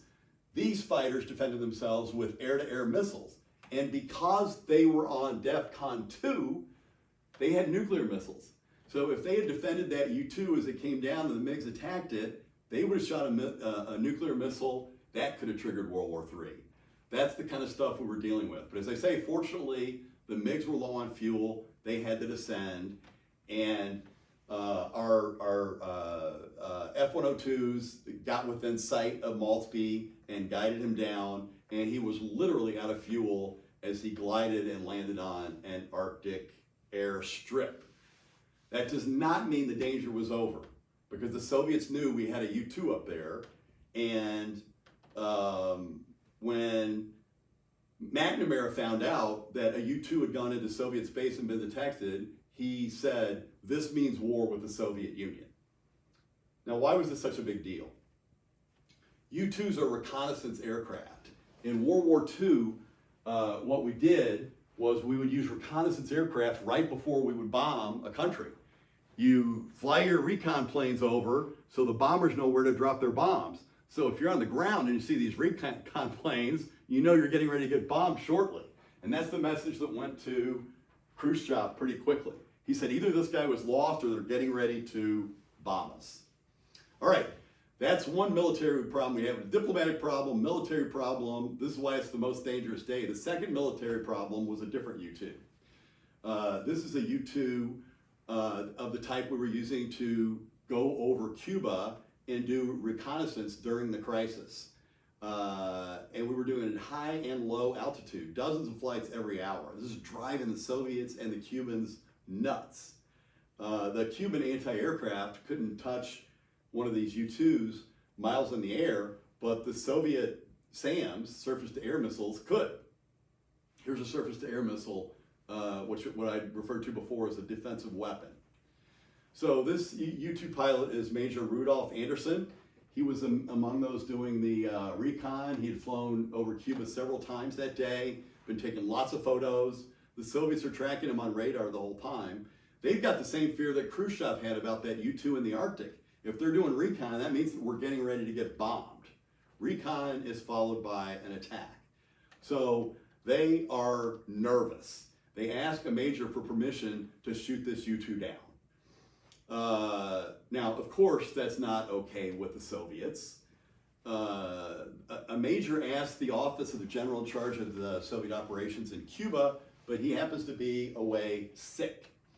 2 of his direct reports, both generals, talk it over, and they know they're not permitted to shoot down a U-2 without the authority of the general in charge, and he would need Moscow's approval. But they go ahead and they approve the major's request anyway to shoot this U-2 down. This is a classic breakdown of command discipline in the field. So the major passes it along, and in no time, the Soviets on the ground see this guy on their radar again. They launch a couple of missiles that they see strike the plane. He reappears on the radar, and they blow him and his U-2 up. Here's wreckage from his plane. Back at XCOM, what are they saying on the recording about this? They get informed that a U-2 was shot down, and McNamara says the U-2 was shot down, and Kenny says the U-2 was shot down, and then Bobby asks, was the pilot killed? And General Taylor, the chairman of the Joint Chiefs, says the pilot's body is in the plane. and they added it was shot down by a surface-to-air missile, meaning this was by the Soviets, not the Cubans. So now the Americans are wondering if something bigger is coming from the Soviets. At this point, JFK had had enough. It was time to end this crisis. He was going to get out of it. He was going to take charge. He was going to make sure it was over. So he decides to hatch a secret plan. He told XCOM that he didn't agree, but he told XCOM he agreed with her suggestion to respond to the first letter, the one with the easier terms for the United States, not the second. And he approved a letter going out publicly, accepting the Soviet offer, saying that if we agreed not to invade Cuba, they would pull their weapons out. And it didn't make any mention of the Turkish missiles. Then he asked his closest advisors, by which I mean Bundy, Rusk, McNamara, National Security Advisor, Secretary of State, Secretary of Defense, to come to the Oval Office, not Bobby, but the three closest advisors. And Dean Rusk, Secretary of State, had gotten this idea, I think, from a subordinate, but the offer was, we're going to dismantle those weapons in Turkey, we're going to give them what they want, but we're going to keep it secret. And why was it important to keep it secret? Well, part of it is that same macho posturing we've been talking about. We didn't want to see the world to see that we were weak in acceding to a Soviet threat and demand. But another reason is we didn't want to upset the Turks and our NATO allies. If they thought we were pulling nukes out of Europe, they thought we might not be defending them as vigorously as we were. Well, that wasn't the case. These were obsolete weapons. We had all kinds of ICBMs and bombers still to protect Europe, but that was the reason. So they decided that Bobby should make the approach to the Soviet ambassador to the United States and Ambassador Dobrynin, and then so they bring Bobby and Ted Sorensen, the great writer, into the Oval Office and brief them. Who was not in that room? LBJ was not in the room. The Vice President of the United States. The guy who's going to become president if the president gets killed, which we saw on November 22nd, 1963, is exactly what happened. He doesn't know that this has gone on. McCone is not in the room, the head of the CIA. They're not even telling the CIA that they're doing this. The chairman of the Joint Chiefs of Staff is not there. This is all secret. And the deal to the Soviets is going to be, you keep it secret, and if you ever make it public and break our secret, we'll put those Turkish missiles back together in your backyard. So once we've made this deal, XCOM's work is done. But danger still lurks in the Atlantic. The close listener will realize we've got one more problem out there, and that's that sub. When we left the B-59 Foxtrot class sub, the captain had ordered the nuclear torpedo to be prepped for firing, which likely would have meant World War III Armageddon. But 3 officers on board had to agree. 2 military officers and an intelligence officer. The captain agreed to prepare it for launch. The intelligence officer agreed, but the third did not. This is Vasily Arkhipov, sometimes known as the man who saved the world. Although, as we'll see, that might be a little bit overblown. If you tried to cast an actor for someone who's the man who saved the world, I think you might choose someone who looks like this guy. He looks kind of like a Russian Colin Firth. He's a man of character who's going to have the courage to do the right thing. He had actually been in a crisis before. He had been in charge of a Soviet submarine that had a nuclear reactor on board, and the nuclear reactor had a meltdown. And he had to give orders for men to go in there and fix it, recognizing they were facing radiation that was going to kill them. And he managed through that crisis and kept a cool head, and he kept a cool head here. And he talked the captain down and said, we're not at war. What we need to do is surface, and even though we're exposing ourselves to all the ships we know are up there, we need to surface and get some oxygen for these men and recharge our batteries and figure out what to do. Now, when that happened and they surfaced, the situation arguably got dangerous again. Here's where historians differ. And we're never really going to know until more Soviet records are released. The B-59 surfaces. When it comes up, it's surrounded by destroyers and helicopters and airplanes. The Soviets come out of the hatches and start gulping air. They've had all this carbon dioxide in their system, and now they can breathe good, fresh air. We have made plans for a code that we're going to use if we have to signal each other. So Arkhipov and the captain, Savitsky, come up to the bridge, and they start to communicate with a nearby destroyer. We're sending, our signalman is sending signals, and the American ships ask, who are you? Would you need help? And they say, no, it's just very mundane exchanges. And then at some point, we realize, wait, we've got an opportunity here. We never get to see the Soviet sub. Why don't we get photographs of it? But they can't get photographs of it because it's really late at night. And so they have these planes fly overhead and drop flares. And these flares light things up. They're loud, they make a boom, but they light things up so our intelligence guys can get photographs right as the flares go off. Well, if you're skittish anyway, if you're that nervous captain who ordered the prepping of launch for that nuclear torpedo, and now you see these flares going off as planes are flying right overhead, it's not surprising that he thought, my God, we're under attack. And so according to one version of the story, he says, he heads back down the stairs and says, I'm going to reissue that order to prep for launch the nuclear torpedo and shoot it at that destroyer. Problem is, the searchlight gets stuck in the staircase going down, and that leaves Arkhipov, our hero, an opportunity to see that the searchlight on the destroyer, the U.S. destroyer, is flashing crazily. And he says, hang on, guys, come back here. And when they come up, the message, according to one prominent historian, is they're saying, so sorry, you're not under attack. We were just sending flares. There's no alarm here. Let's everybody calm down. So I guess you could call him, if that really happened, the man who saved the world twice. The problem is, as I say, historians disagree. That story comes from Sergei Plokhy, and I've already said, I think he's got the best book. I think he's one of the most esteemed historians in the world, but I think he gets this part wrong. That searchlight story is dramatic, especially the part about it getting stuck in the stairs. I doubt it happened. In 2023, a lawyer and amateur historian named Theodore Voorhees wrote a paper for the Naval War College Review, and he took all of the literature, including all the major books that were written, Hastings' books, Plokhy's book, and he did an analysis of what happened with that B-59 in the Sargasso Sea and the Atlantic Ocean that night, and where are the inconsistencies, and what were they relying on. And he looked at after-action reports from the planes, after-action reports from the officers on the destroyers, and he put it all together to determine how much danger there really was.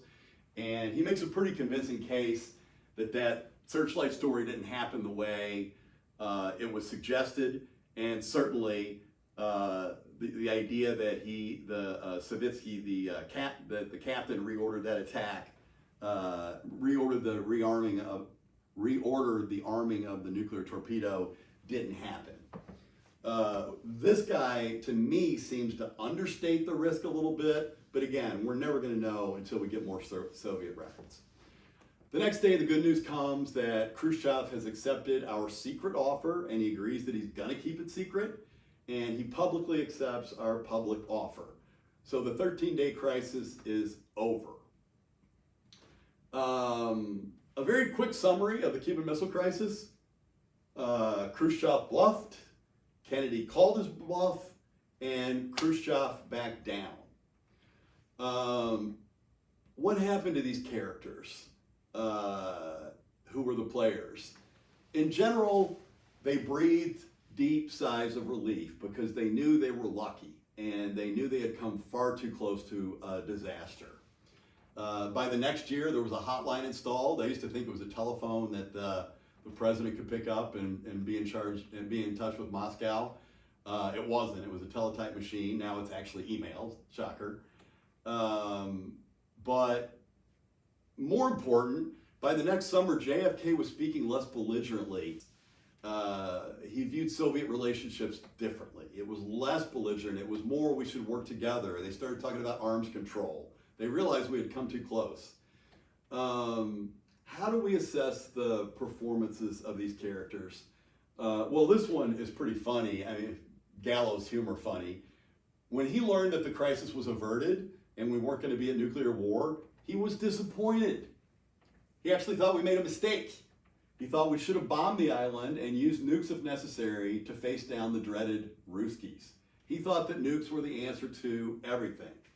When he retired from the military, he went into politics. Now, we've already discussed one Southern segregationist governor trying to stop the integration of his school's main university. Now we get a second, and those of you who are a little older are probably going to be able to predict who it is. LeMay decided to run on the presidential ticket in 1968 with, yes, George Wallace, the segregationist governor of Alabama, shown here standing in the doorway to keep his state school all white and arguing with Solicitor General Nicholas Katzenbach. Wallace ran for president in '68 as a third-party candidate, and his vice president nominee was none other than our Curtis LeMay, who proved even too extreme for Wallace. When Wallace announced that LeMay was going to be on the ticket, LeMay starts a speech in which he says, we shouldn't be so scared of using nuclear weapons. We should use them as part of our foreign policy. And Wallace is starting to panic. All of Wallace's people are starting to panic. So that's Curtis LeMay. How did XCOM do? You know, I think they did a good job, and it's not because they gave the president the advice he took. In fact, they disagreed with that missile swap that solved the crisis. But really the advantage they gave these really smart guys was the ability to sort of flesh out all of the possibilities, all of the pros, all of the cons, how people might see it, what might happen, so that Kennedy could consider all of his decisions with this wonderful amount of analysis that he got around the table. So I also credit them for their candor when they disagreed with the president. I think that the one that the president most respected was McNamara. Bundy vacillated a lot. McNamara was pretty rational. He was the voice of reason. He kept things calm. Really, he was the one who championed the blockade idea that solved it. And then the other one who was extremely valuable to him was Tommy Thompson. And that's because he helped Kennedy get into the head of Nikita Khrushchev. As I said, Khrushchev had many dinners. Thompson had many dinners and spent a lot of time with Khrushchev and his wife, and he helped Kennedy understand what was going on in Khrushchev's head. And that means that JFK was displaying something that diplomats call strategic empathy. Strategic empathy, I might have mentioned it before, but it's the ability to see the perspective of the other side. And that's something that he had, Khrushchev did not. Castro gets an F. Castro gets an F. Castro wanted the Soviets to start a nuclear war. Part of it was his arrogance, his ego. He was a megalomaniac. And when they had done that deal, he wasn't involved. And it bothered him so much that he wasn't involved. He was infuriated by that. He actually, when this was over, refused to let the UN inspectors come onto the island to confirm that the missiles were all out. And that caused a problem. And unfortunately for the Cubans, he ends up ruling Cuba for 47 years. Khrushchev. I'm going to give Khrushchev a D. He forced the confrontation unnecessarily. He failed to anticipate what a stir these missiles would cause in the United States. However, he did show restraint and resolve in ending the crisis. The world knew he had screwed up. The Soviet leadership certainly knew he had screwed up. In 2 years, the party removed him. citing the Cuban Missile Crisis as one of the reasons. His best political move was probably ending his political career without a bullet in the back of his head. Here's the US press at the time. Khrushchev is ousted. Kennedy. How about Kennedy's performance? Well, the evaluations of Kennedy's performance have evolved a bit over the years. The initial view was he was masterful in handling it. He brought us back from the brink. And it was difficult. Most people couldn't have done it the way he did it. He showed forbearance, he showed restraint, and he showed courage. And that strategic empathy that we talked about. He realized that Khrushchev would have to get something in return for taking those missiles out of Cuba. And so that was wisdom. Or he would have been humiliated, and he didn't want Khrushchev to be humiliated, or he thought that would be unpalatable and it wouldn't work. On the other hand, if Kennedy had not committed the blunder of the Bay of Pigs, Khrushchev probably wouldn't have placed those weapons there in the first place. Further, in the 1980s, there were feminist critiques that came out that emerged portraying JFK and XCOM as driven by macho brinksmanship, in which we couldn't back down. That's a term that was used a lot, and we had to show strength to the Soviets in the world. And these feminist critiques argue that this macho posturing made mass death much more likely, and they might be right, you know. As I mentioned earlier, we learned to live under a much bigger nuclear threat by the Soviet Union without a crisis, and we got there without confrontations and threats. So these are tough questions, but I think they're valid questions.